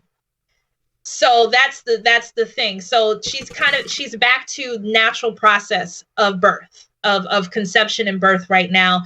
And for that process, it has to follow all the way through. It has to follow all of the rules of creation. Mm-hmm. And I mean, to me, nature's system is the fairest of them all, because it only goes by alignment and frequency and consequence. Right. That is it. So she's never taking sides. It doesn't play favorites. It's what it is. Yeah. Yeah, it doesn't play favorites. It's not elitism, like somebody mentioned. There's no hierarchy or elitism in her story. No, not at all. Not at all. Have you ever seen the show Travelers? Yes, I've seen the first season, not the second though. It's really a great show, and you know, it's interesting because we were talking about walk-ins long before that show came out, and I think that show, all these TV shows that we talk about on the show are really, I think they're manifestations, especially the ones that come out on Netflix, because it's not like, you know, ABC, CBS, NBC, Fox. It's not like, you know, a bunch of men sitting around a boardroom table deciding, okay, this is the propaganda we're going to put out for people to ingest. This year.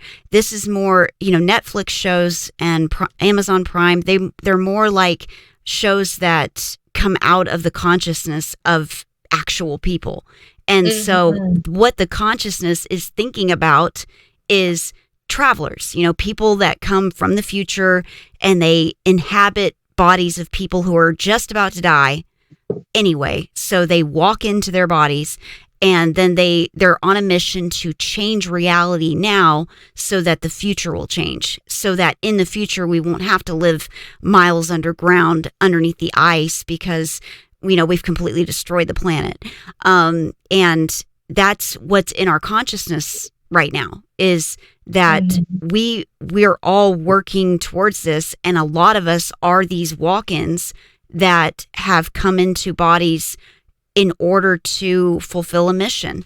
You know, me and Chris especially, we've known for a long time that this is the case, and it's just so interesting that you're saying all this, because I really think that the person that this body was before I walked into it was an NPC, and she was about to die, and I took over, and then that's when all of the, you know, spirituality really started in my life. You know, before then it was like I was a completely different person.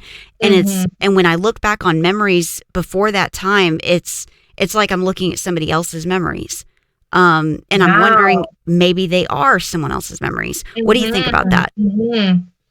Wow. I have a similar testimony, but just a little bit different. I do sense my full-blown awakening was at age 33. My beginning stages of awakening was about 14, 15 years ago when my mother passed away. She triggered that awakening because I became curious about the other side and spirits, and it led me down this rabbit hole to myself. But I felt like a switch, but it wasn't invasive. It was natural. It was just evolution within itself. But for me, you felt like your NPC was going to die. For me, I felt like it was a bloodline thing for me, that there was an agreement through bloodline for my particular avatar to attract the spirit that is inhabiting this body from 33 up. Like it was like an alignment through DNA, blood kind of stuff for me. I don't think I was about to physically die. And I kind of walked in, but I mean, these are vehicles, they're suits, they're space suits, avatars. I don't see why some people feel that it's so out there. Like, this stuff is so common sense in a way that you can call these machines. These are kind of biobot kind of machines, the way it operates. It's a computer with flesh. It's so much, but it's all external, and it's all just to get around within this reality. It's generated through the reality, so it's not yours, actually. Right. So there's a part of your I am that is experiencing something that is not of this body, which is yourself, you, and how you feel and sense your other observing self. So there has to be some kind of marriage or emergence with the physical and the spirit, just like the sperm and the egg. So why not? Right. So I now, when I know that we were talking a little bit maybe months ago about body snatching opportunities. I don't know how you guys still feel about that, because I know we were all having dreams at the same time.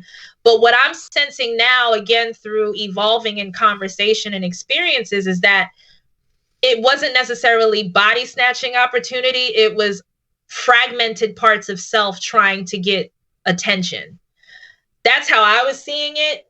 So I was just like, okay, this was an enemy that I generated because at the time I didn't know what was going on, and it felt scary. Oh my God, there's another version of myself trying to take me over.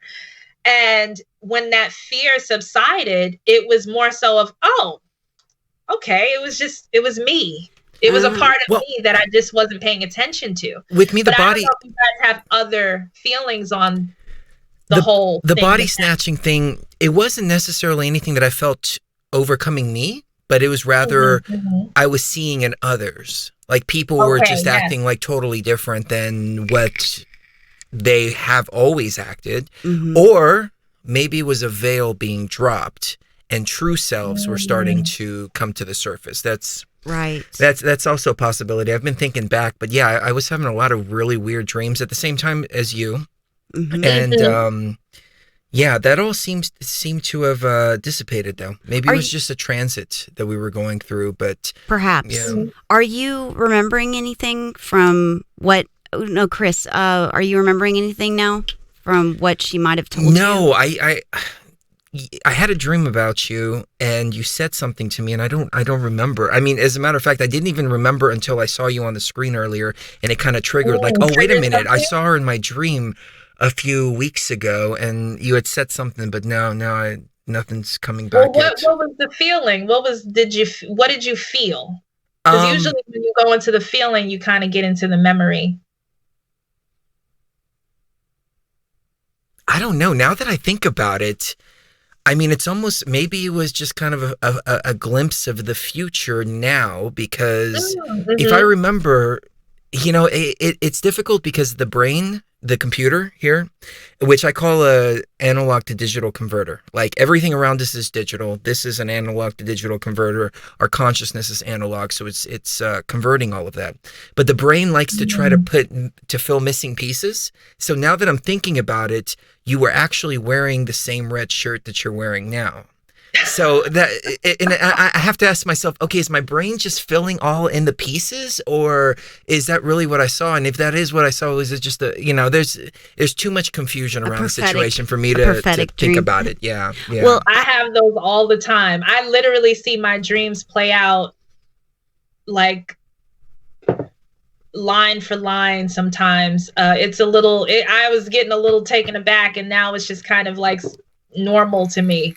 But I feel like that also has a lot to do with the collapsing and the awakening of the subconscious mind of the plane of reality itself. Right. I had a dream last night that it was really bizarre, but essentially I'll just break it down into a few sentences. We had put information into the minds of our cats, like for safekeeping or something, like information that we would need later is embedded into them and for us to pull out later when we need it. I'm not sure what that means or what the information even was, but it seemed to be really important. So, well, the first time we had an experience, they were right there. They were just kittens, little bitty kittens, and they came, and they were still kind of integrating into the house still. Yeah. So it was even that much stranger. But as soon as we went into that realm, they both came on the bed and started purring and doing this little spinning thing where they were like generating all this energy. The last experience we had on New Year's Eve, though, they weren't really around. They were just kind of hanging out and doing their own thing. Yeah. One of the cats has gotten into Molly, though. Yeah. Like it's okay. So we had some pills that we had made, from the powder, and we accidentally dropped one and didn't realize it, and the cat had gotten into it. Yeah. And Sharice freaking out like, oh my God, we need to take her to the vet, this and that. Anyways, we look up how much was in the pill, which was only a little booster dose. It wasn't a big dose or anything. And she's like rolling, and she's like looking, and she's like, she loved it.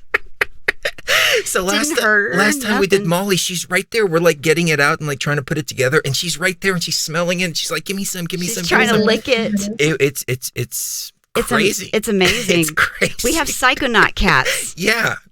But last time they weren't anywhere around, so I don't know. Yeah, I have cats too, so I totally get it. I get it. They are very interesting beings. One of my cats, his Mercury. He's a dog. He's totally a dog spirit in a cat's body. He's a dog. So it's like I totally get it. I'm gonna see if I can find. I think cats. They're in my office, hanging out on the cat tree. Yeah. I think M. Hawkins. They are. I think cats are incredibly spiritual beings, and I think the reason why is because they've got one foot in this reality, and the other foot is in like an ayahuasca realm kind of reality at the same time, at all times. And that's why they're so good at hunting. It's almost like they can sense everything, even that we can't see, just like dogs can hear at levels that we can't hear, cats can see at levels that we can't see. One of the abilities that I feel cats have is the ability to either make you remember or forget. Aww. Yeah. You think they make you remember or forget? So they're connected to records and memories. So even in a lot of movies, you'll see, especially like what he's doing right now with his cat, either projecting memory or making people forget. Well, I don't mean to interrupt, but M. Hawkins sent a donation for a cat tree for them a long time ago. So I feel like I owe him to show how big they've got. Look at this. Little Bastet. This is Bastet. Yeah. She's a full-blown cat now. This is the Molly. Yeah, one. she was she loves her last time you brought her on. Anyway, sorry, I didn't mean to interrupt. Yeah, but that's the Molly cat. She's a little psychonaut. whenever Chris smokes cannabis, she'll get right in his face and want some.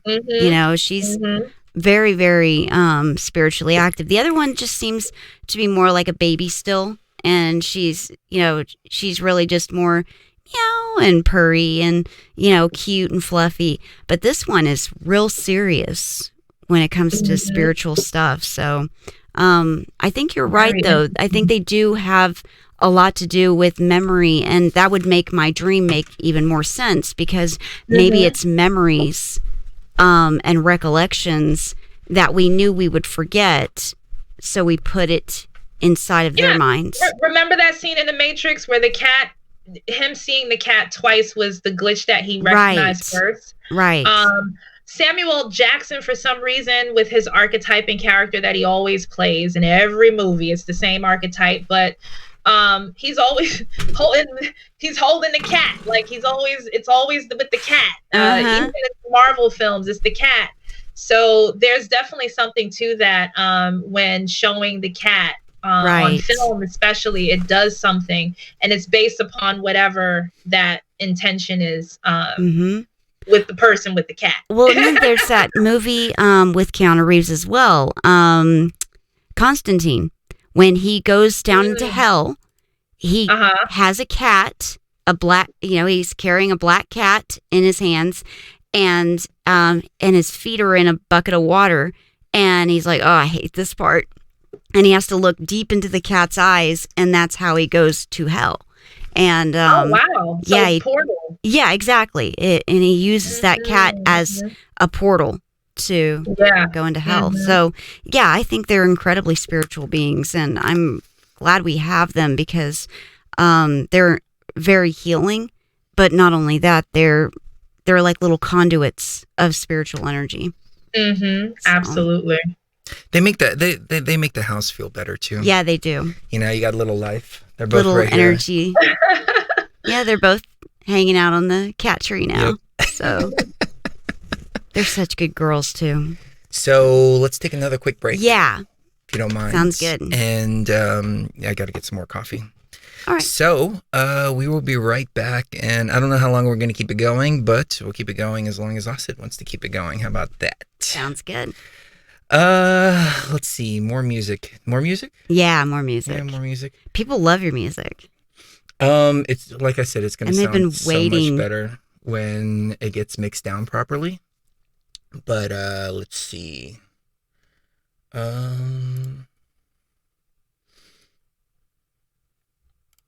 do I do with it?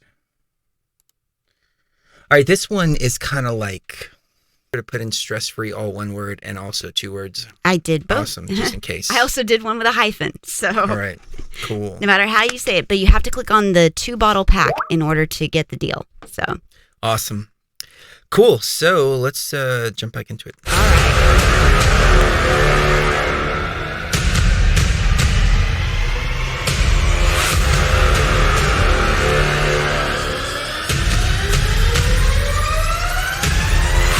Traveler, the cries of the mistress speak again, bidding organic consciousness a welcome to the House of Light. The great institution of materialism has failed. The false civilization built by man has turned like a monster destroying its creator. Science battles itself impotently against the barriers of the unknown.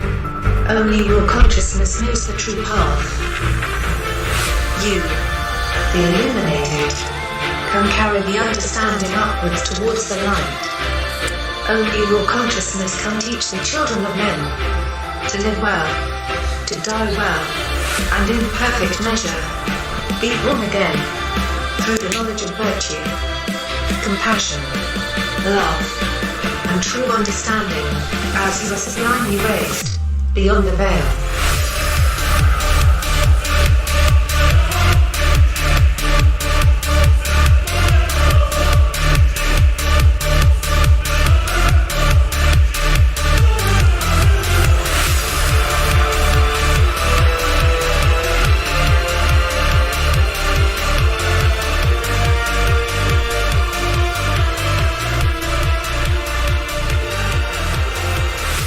All right, Let's jump back into it. We'll wrap it up here in a little bit, but I gotta say that I really missed you guys and gals. I did. I've been reading the chat the whole time, just letting y'all talk, and they've been cracking me up. The chat has been freaking hilarious today, and I really missed that. I missed that energy. Yeah, so me too. I'm glad that we're back, at least temporarily. We're gonna take a little more time off as we rearrange some stuff next month. But other than that, and I'm thinking now, I'm looking at all these intros, and I'm like, maybe we need to put together some new intros as well. It's a new decade. It's a new time. Let's start fresh. And I've got some other music too. It's not just the hip hop stuff, but I've got like some deep trance consciousness type stuff that I've been working on too. I just haven't played any of it at all, period, but totally different vibe. We were having an experience the other day, and I started playing it, and I mean, it was just like taking me deep and deep and deep. Really, really cool stuff. A lot of like native and Egyptian type of vibes and stuff like that. So once I get this whole hip hop thing out of the way, the follow up to Global Resistance, then I'll start working on that a little bit more and start the process all over again. Honestly, I think you should debut it by doing like a meditation show where you play your new music.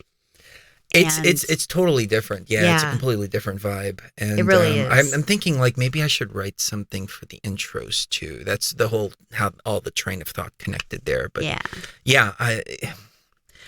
got to say that it was a big part of me that I haven't accessed for a long time, and I feel complete again, which I feel like I'm taking energy away from BTV, but at the same time, I don't know, I'm just being pulled in that direction. That Molly song? I think that's going to go viral. I think it is, I really too. do. I mean, people in the chat were like, yes, play that again. I think the kids are going to love it. The kids are going to love it. Yeah. I mean, I can really see that. And I'm like, man, I got all this untapped freaking stuff that's inside of me that needs to come out.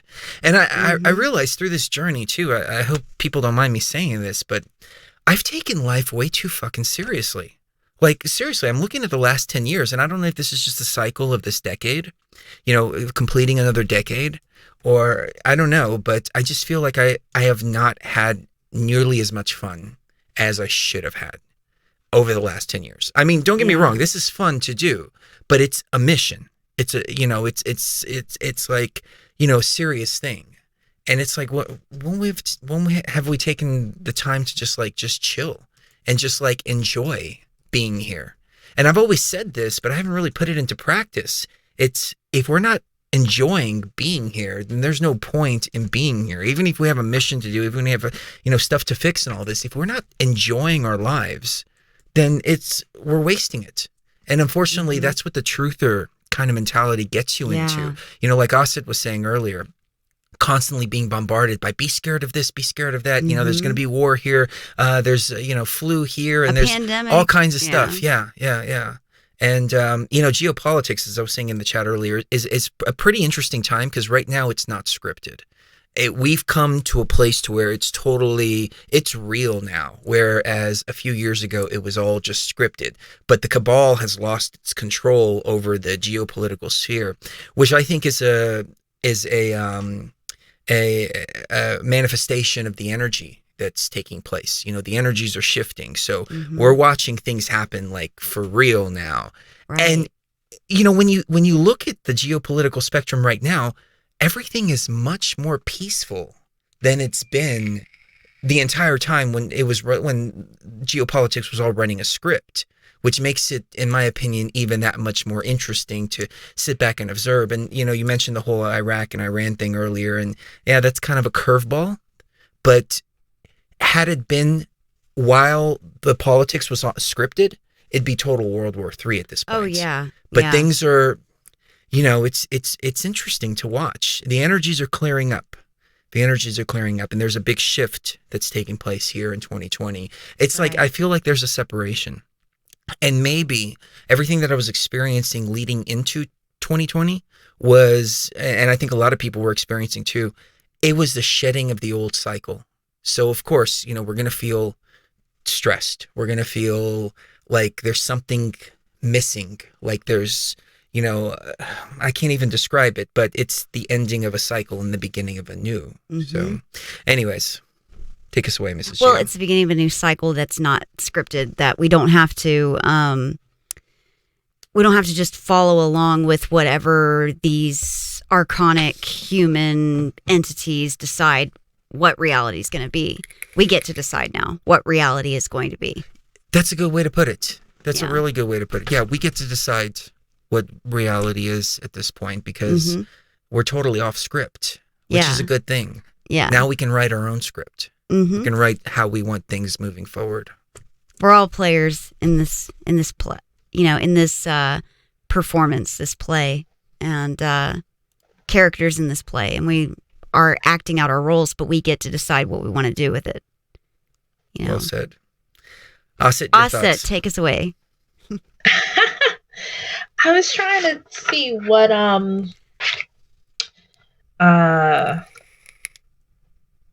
because we got through a lot. It didn't feel that long either. We got through a lot. I don't know. Did you have any particular questions about anything? Let's see. Somebody was asking this earlier. Yeah, somebody was asking this earlier in the chat. I jotted it down here. Let me see. Okay. How can we practice the art of telepathy for the highest good, even in dream time? Let's grow towards self-empowerment too with telepathy, not to always rely on the techno-internet man-made. So I don't know if you can comment on that. One way, well, telepathy, you would definitely need someone else to validate, and vice versa. So there are plenty of activities that you can do with people that you trust, and people that you trust to be in, sharing that kind of space with. You can just simply project an image in your mind and allow them to just see into what that might be, and just keep doing that. It can be just as simple as that, for just practicing the art of it, and getting used to doing it. And then eventually, of course, you'll start to see results. Also, another thing, just with intuition, if you have even if it's just playing cards, you can just flip your cards so where you can't see them, and then just get a sense of what the card feels like, and start to understand what your clairs are. How do you read? How do you intuit? What is your intuitive language? So if I'm touching a card and it feels like there's red, maybe it's red diamonds or something, with playing cards or something, and then I flip it over and it's red, then I just simply kind of go back and assess, how did I feel the red? Was it which one of my clear senses allowed me to channel into the red frequency in that way? So there are just a number of things that you can do to just practice and sharpening your intuitive skills and telepathy skills, of course, with someone else, another partner with that. So yeah, and I feel like we're definitely coming more into that analog way of communicating with each other, going back to that. So yes, that's a great thing to get into now, for sure. Awesome. But definitely have your filters. You got to know, because we have external frequencies that are also interfering and intercepting. So filter system. What is your filter system? That's also another thing. So you can filter out the external and really hear that internal organic part. That's a very good point. And I'm glad you brought that up, because yeah, we're constantly bombarded with different frequencies and things like that. So I think a lot of the things that people get in their heads, well, not a lot, but some of them come from these external influences. That's why I say don't go outwards, go inwards. We have the answers here, but we're always looking for the answers out here, which to me is not reliable information. Here's the only reliable information. And the only thing standing in the way of here is this, the brain, because the brain likes to, play all kinds of stuff and jumble things up and bring external energies out into the brain. And so you bring it up from here, it goes to the brain, and then you're like, wait a minute. And you start questioning it because of all of this. And it's like, just go with what's inside. Go with your gut. That's what they say, go with your gut. And I don't think your guts ever misled you. It's this that misleads. Absolutely. Yes. And I think that's going to be the requirement to even get through some of these stages, that we're about to get into. You're going to have to be really intuitive. So you might as well, if you haven't started yet, you might as well get to practicing now without judging yourself, Very true. Very true. So what's coming up for us in 2020? What is your 2020 vision? 2020 vision, more expansion. I actually have an online academy called the Liberation Code Academy. And it's really a platform dedicated to having open dialogue through courses, through events. We're going to do in-person events this year, especially during the summer. So I'll be traveling a little bit. Definitely so yes, that is open enrollment for that. If you're interested in joining a community where we have these types of discussions, but really kind of going into workshop mode because it's more so about feeling and doing. So we can have all the discussions in the world, but who's holding you accountable, and are you going to hold yourself accountable? So it's really big on accountability.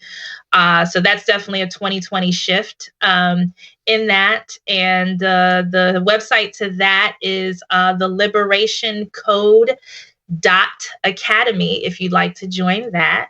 And I'm in the middle of writing a book. Are you? I'm trying to finish this book. You trying to finish your album? I'm trying to finish my book. So I definitely can't wait to get that out. So in the middle of just pouring out and expressing through writing. Writing is one of my passions. Writing and film, actually. So I think the writing is definitely it will transition into film eventually, but pen to paper first. We need to write a book. We were talking about this to kind of go along with everything that happened in Egypt, everything we talk about here, kind of put it all consolidated. I've tried, like I'm driving down the street, let's say I've got, a 3-hour drive ahead of me or something like that. I'll turn on the phone and start talking. The problem is it doesn't translate properly. And so, I need to be able to I just can't sit down for more than like 10 minutes without my brain going in 10 different directions, going, okay, you got to do this, you got to do this, you got to do this, you got to do this, instead of like just focusing on the writing. So how do you do it? Like, at all? Do you just write just random notes down and then worry about putting it together like after? I do everything on the computer. My handwriting is so terrible because I barely use a pen. Okay. Somebody was asking me to fill something out the other day and I started writing it and I'm like, oh my God, my handwriting has just gotten horrible. But I think that's my problem too. I'm in the computer, so because I'm trying to type on a computer, I got Skype coming up, 10 people going, hey, I need this, I got the phone ringing, I got all this stuff. Yeah. But maybe that's a good idea. Just sit down with a pen and a pad. Do it old school, analog. You sense like your emotion in like pen to paper. Like you'll know, like when you read back, like how you were feeling when you wrote that, and seeing the changes in your handwriting. So it's pretty interesting. But I totally get it. Excellent. So, anything from Mrs. Gio? I read an interesting comment. Salvador said, "Is our destiny already set, or do we have the ability to choose our own destiny?" And that's an interesting question because I think we've already decided before we came in, at least this applies to organic consciousness. We decided before we came in what our destiny was going to be. We did decide it. We did choose it, but it may feel sometimes like we don't have any control over it and that it's predetermined, but we just don't realize that it was predetermined by ourselves. What do you think, Aset? I feel like there are different points in the journey that are blueprinted, and then there's room for other paths to lead you to those specific points. So I feel like we have pivotal points in our journeys that are predetermined through our choice. But there's so many different paths to get to those pivotal moments, right? But they will happen. So that's the thing with that. So yeah, that's how I feel about that. So there's room for exploring on the road into your destiny. There's room for exploration. Yeah, I definitely feel that. Yeah, I think so too. I don't think that destiny or predetermination extends to the decisions that we make, like what we're going to have for breakfast or, things like that. I think the mundane details are completely up to us, but the major events, like me and Chris getting together, or us forming BTV, or us meeting you, or, that is stuff that we determined before we came in to this matrix that it was going to happen. It's just the roads there might be different. Somebody commented and said, "What about simulation jumping?" I don't think we talked about that. We haven't talked about that. Oh, I think I mentioned it when I was describing maybe something else. The actual jumping is so I was saying that, and I know you spoke a lot about Mandela effects within the past couple of videos, and I get the feeling that we're transferring to different simulations with slightly adjusted details. I don't think it's the same timeline with things changing within that timeline. It feels to me that, like for instance, when you collapse into yourself, into your whole self, you're no longer fragmented. So there's not like a lot of yous going in different directions. When you start becoming more whole, you start to streamline all of your simulated selves, and they're all connected somehow. So they're still getting like the ping of frequency regardless. So it's like being it's like a beehive in a sense with your other selves in other simulations. So there's something like that. So the more you're connected into that frequency, the more you're able to just follow the flow of like you. So if you're following the flow of you, which is that soul that I was talking about, not the algorithmic program, but the soul, when you follow the soul, it's taking you exactly where you need to be, even if it's 2 simulations over, 1,000. Like it just takes you where you need to be, regardless of. It's like quantum leaping. Exactly. So if it's hard to notice when it happens. So I can go to sleep, I can wake up and be in a completely different simulated reality, but still go on as if it's just one streamline, experience. So I can be in another quantum program, but it's for a reason though. It's not random. It's because I need to be here and not there anymore, because I don't know, maybe something's going to happen on that timeline. So my soul or myself or my consciousness is looking out, because there's more of a macro view on the different algorithms and timelines. So it's trusting that guidance and knowing that you're just going to be pulled into places that you need to be for that moment. And they may not be the same realities necessarily. So that's what so sim jumping is like surfing the waves. It's like surfing the waves of yourself in different realities. But people who are kind of knocked out of balance, not necessarily tuned in, they kind of get lost in simulations. So they feel lost, they feel disconnected, and they end up getting consumed in something that they could have jumped over to. Because I was even saying in a video of mine how, that there was a helicopter disappearance in just like how the planes disappear, go into other dimensions. Something happened like that 3 days after I left Hawaii. But when I was on the plane, I had a feeling that we were going to be one of those planes that disappeared in Hawaii. And I just had a feeling about that. And the plane ended up turning around and going back to the airport due to engine failure. Oh, really? So we got rerouted back to the airport. And when that happened, we arrived back to Hawaii, and they didn't know what to do with us. They didn't know we were coming. It was a surprise that we were there. And I'm like, he had to send out a message to the airport that we were coming back. Right.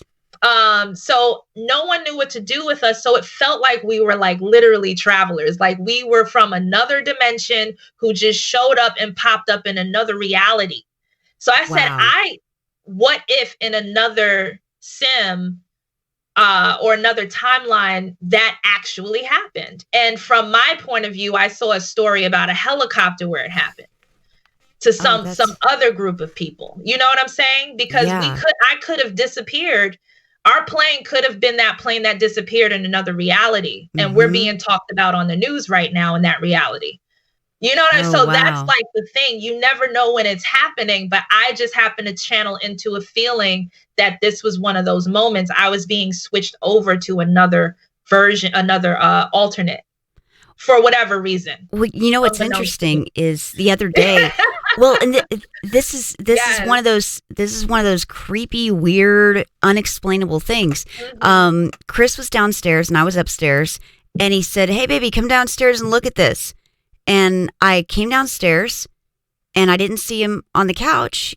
I didn't see him in the pantry. I looked all over the downstairs, couldn't find him, and I was like, "Where is he?" And so I went upstairs. I looked in his studio. He wasn't there.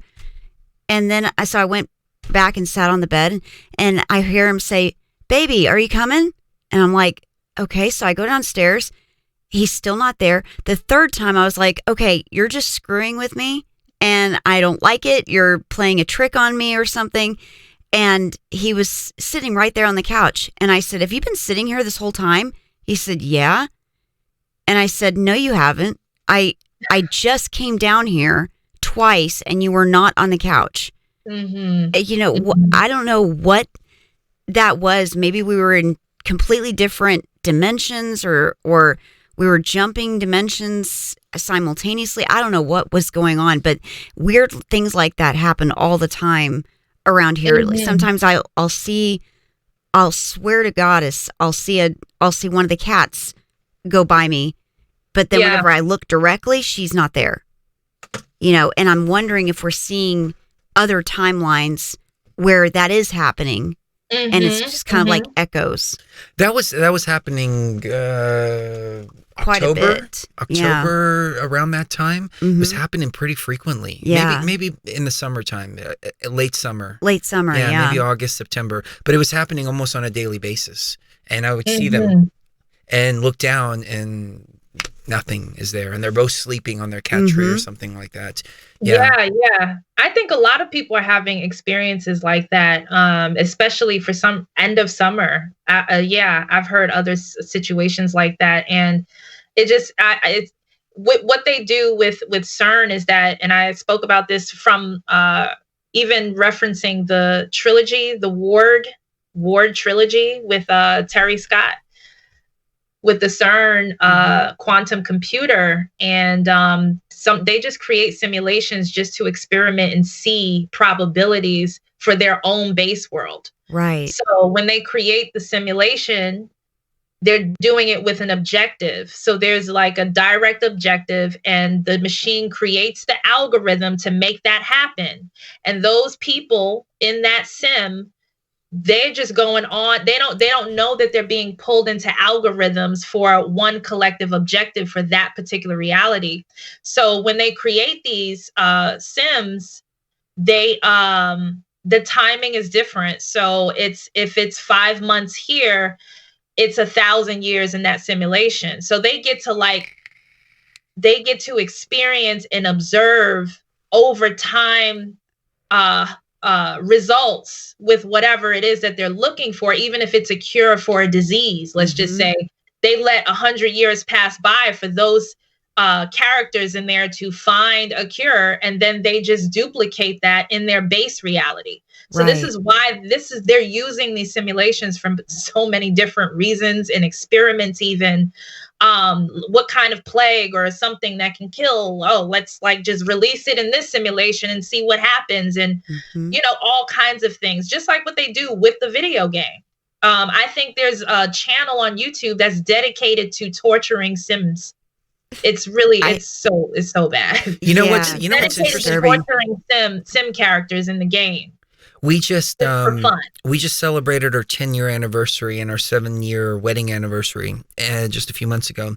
And the first show that we did was, well, no, I take that back. The second show that we did was about the D-Wave computer and the Promise software and how they're creating simulations within this place over at P-Tech, within this computer system, and they're running different scenarios. So, for instance, if we're inside of that D-Wave computer right now, the scenario they're running is, okay, what would happen if Trump was president, for example? And they're watching the whole thing just kind of play out. Yes. And it's funny, 10 years later, here we are talking about the exact same thing, but from a much different perspective. Deeper perspective. Because back then, I remember thinking, oh, that's interesting, and that's it. And just, I didn't understand the importance and the relevance of it. I mean, I understood, okay, well, that's an interesting project that they're running, but that was about it.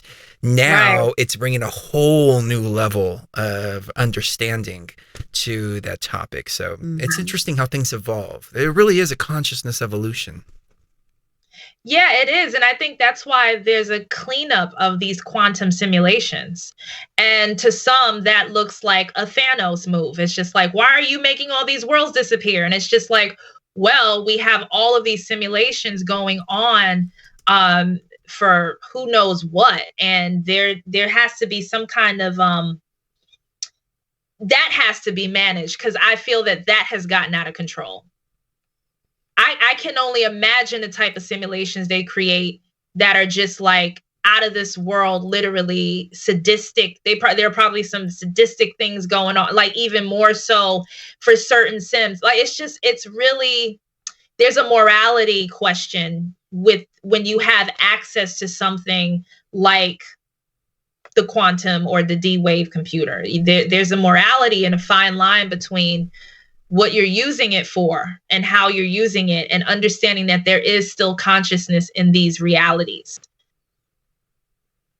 You know, that's true. I mean, a simulated consciousness is still a consciousness, nonetheless. Right. You know, yeah. That's what people fail to realize. You know, we talk about NPCs, and it just like is. You know, we're organic, they're NPCs. It just is. It doesn't mean that they're any less. Right. As a matter of fact, sentient. It would actually mean the opposite. It would mean that this world is theirs. So we are the fake ones in this world. Right. Because this isn't our world. We're the invaders. They're the real ones in this world. You know, we just happen to come from outside of the world, so we exist somewhere where they don't. But I think, you know, a lot of people look at it completely and totally backwards. But well, they're looking at it unethically, you know, when you really think about it, because it, you know, leave it to, you know, the human thought process to turn something that shouldn't be about elitism into an elitist kind of thing, because that's, you know, their biggest argument against people like us is that, oh, well, they're elitist because they think they're better than us because they're organic and we're NPC and all that. It shouldn't be like that, because they're still sentient. They still have their own thoughts, their own feelings, and yes, they can still feel. And that's why I think it's important for us to note that, because it makes us just as bad, if not worse, than the archons that are trying to control us, for us to claim otherwise. Well, you know, if it's, I don't know, it's a very NPC response. Yeah, it is. To think, oh, well, because there's two different consciousness, one's elite over the other. Right. Like, it's a very, very NPC response. Yeah, it's a programmed, it's a program that's running, and it's easy to fall into that program because that's what you were programmed to do.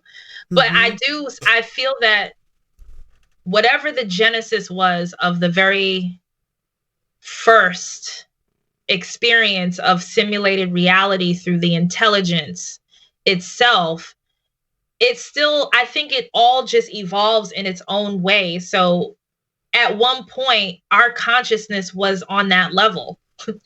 So everybody's consciousness starts wherever it begins. And just because there's a another one created, and it's newer to the consciousness who's traveled many realities. It's just a collection of memories and experiences. That's the only thing that makes it different from NPC. NPC to me just means newborn baby, new. Mm-hmm. And organic it's just been through some things to collect soul experiences. So there's a narrative, there's a personality to the spirit within itself that carries through into the avatar and the experience. But an NPC is just, it's birthed through the program itself. And over time within that reality, there's an opportunity to collect experience and grow from there. It's a good point. So, that's actually a really good point. Yeah. They learn from us too. In that way. Yeah. What people don't realize is that they learn from us and they mimic us. So when we're all screwed up, they're all screwed up as well. Right. Yeah. So there's a lot of responsibility that falls upon us. Yeah. That people fail to realize. To set the standard. One of the things that we came across when we first started talking about these ideas is people wanted to associate this with like narcissists and things like that. Like, oh, well, narcissists are NPCs and, this and that. And trying to create this adversarial kind of situation around it. But the fact is, though, that it just is. I mean, it's always been like that. In the Emerald Tablets that you brought up earlier, children of light and children of men. Children of men and children of light. In the Bible, you've got children of the sons of God, and you've got the sons of man. You've got all, in every, Blavatsky talked about it, those with a divine spark, those without. I mean, it's something that is an ancient idea, because it's true. Right. And it's interesting because I don't know why NPC is automatically synonymous with bad or downing another being, because even if you're playing a video game, there's a very important part in that game where you meet a very important NPC that you absolutely need to engage with in order to get to that next level. That might be that oracle. Yes, exactly. Yes. Inner knowing of everything in the construct. And she is the wise one in the construct. However, she was developed there. So what does that mean? She's actually smarter and wiser than you, the player, but at the same time, she was also developed there. So which one is it? So it all depends on levels of engagement and reasons why, what role they're playing, because they're playing roles too. I think people also have this thing where NPCs are just mindless, just roaming mindless drones through algorithmic programming. Yeah. There are roles that they play that are very, very important to all life within this construct. Right. All life. You are probably the only person that I have talked to, no offense to anybody out there, but you're probably the only person I've talked to that actually gets it. Because you'll be amazed. My mother was an NPC, no doubt about it. She was running a program. She was running a very protective, very loving program, but she couldn't break that program no matter what. I mean, even, in the face of death, in the face of cancer and everything, she was still stuck to her program. She couldn't do cannabis. She couldn't go outside of her religious beliefs. She wanted to be buried in a way that she didn't want to be until she found out that the church wouldn't let her get a Greek Orthodox burial. And so I was thinking, this is a program that she's running and there's no way for her to break it. But she was the most important person to me in my life. And had she not been running that program, I wouldn't be able to get to where I needed to be in order to progress further into this game. And people are like, oh my God, how can you say that about your mother? It's not a bad thing. She was running the ISIS program. Like, she was the mother. She was the all caring, no questions about anything else. Just, that's what she did. She just protected and she nurtured. That's all she did. She didn't nurture herself, though. So I learned that lesson from her as well. But, she was the best person in the world, but she was running a program. So, yeah. I'm glad you said that though, because finally, after me saying that and being so misunderstood, somebody finally gets it, and I appreciate that so much. It means a lot. You're creating more divisiveness, separating us, and it's just like we're, it's not a hierarchy here at all, right? Yep, for sure. So, anything else? Oh. This has been an amazing show. I don't even know where to go. Yeah, you always have such great energy. Yeah, you do. Really, really, really appreciate you for sure. Thank you. I appreciate it. Give us your websites one more time, please.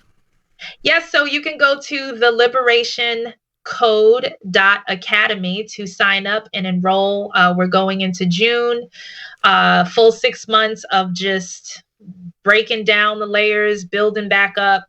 And it's definitely more humanizing. I think for 2020 with me, it's more about humanizing spirituality, because it's time to stop with the mental masturbation and start creating shit. Like, we're talking about being gods, but what are you producing? So if you're not producing anything, you're just talking air. This is not an airy time right now. This is a time of earth, land, heart, and development. So that's what we do over at the Liberation Code Academy. We have guided meditations and all kinds of things going on, panel discussions and so forth. So it'd be great if you'd like to enroll. Again, the Liberation Code.academy. And we'll see you over on the other side if you choose to join us. Again, I'm glad you said it, because I've been thinking it for years and I just haven't said it. But yeah, there's a lot of people that just mental masturbation, and it's gotten to the point where I'm like, I'm not going to waste my energy on this shit anymore. There's really no point in me, because it's talk so much. Yeah, it's a lot of energy. Yeah. There's a lot of very judgmental people in this too, and it's like, okay, whatever. But I think that's the separation though. It's the people that are doing and the people that just want to do. And it's time for the people that just want to do to start doing, in my humble opinion. And I think you're going to lead the way for them to be able to do that. So we appreciate that. Thank you. I appreciate you guys. Thank you so much for having me on again. Shout out to all of your viewers and the group, the Facebook group. Love the Facebook group. So yeah, I quit Facebook. We're starting this off right. Let's get creative. Let's get chaotic, disruptive, and let's create new narratives. It's time. It's time. It's time. It is time. Awesome. Love you. Thank you so much. Love you guys. We love you, Asad. Have a good night. Enjoy your night. Take care. Ladies and gentlemen, thank you very much for tuning in. I think that was an awesome show. It was. Yeah, Asad always brings such high energy. Yeah, she does. And it was a great way to start off the decade. You think so? It really was. Yeah. So we have some more people booked. Yeah, we do. Some of your favorites. We've taken polls. Yep. And we found the people that you want to hear from, and maybe some that you don't, but they're still going to be interesting nonetheless. So definitely. Yeah. I'm looking forward to it. Yeah, me too. It's going to be fun. Me too. Especially when we get to the other place where we're going to. Because, ladies and gentlemen, I got to say, living out here in the middle of nowhere, it's rough. Draining. It's draining. It's really, really, really draining. Enough is enough. I got to get to civilization. We live in a small town here. I wouldn't even call it a city. No, it's not even a city. The consciousness level of people is so low. Yeah. It's just, and they don't know any better. They don't know any better. Exactly. And, I want to get to a place to where there's some higher consciousness people. There's more fun too. We need to have some fun. Yeah. And that's what, for me, 2020 is about. I've got to have some fun too. Right. I've done a shit ton of work over the last 10 years. I'm exhausted. I need fun. Yeah. I need to make up for the fun that I didn't have over the last 10 years. So me too. Let's have fun. On that note, kiss the one you love right now. You never know when the last time is going to be. Don't forget, AyaLife.com, AYALife.com. The coupon code is stress-free. You get 2 bottles for $69 now. Yeah. But only for the next couple of days. So make sure to take advantage of that because it's helped me in that whole stressful period that I was going through. And like I said in the beginning of the show, I didn't even understand it was stress. I was like, there must be something physiologically wrong with me. No, I'm not having enough fun. I'm not having enough fun, and it's turning into headaches for 8 hours a day. But they're gone now. Yep. They're gone. And the energy's flowing once again. And the music is flowing. The music is flowing too. Mm-hmm. Oh my God. There's nothing worse than writer's block. Mm-hmm. You know, and it'll go on for weeks sometimes. And I'm like, oh, I'm just sitting there trying to write something. It's not coming out. It sounds like crap. It sounds like crap. And then boom, I just start spitting stuff out just like that. It's, that's the frequency to be in. That is the frequency. So, again, kiss the one you love right now. You never know the last time it's going to be, and we will see you even further. Beyond the veil.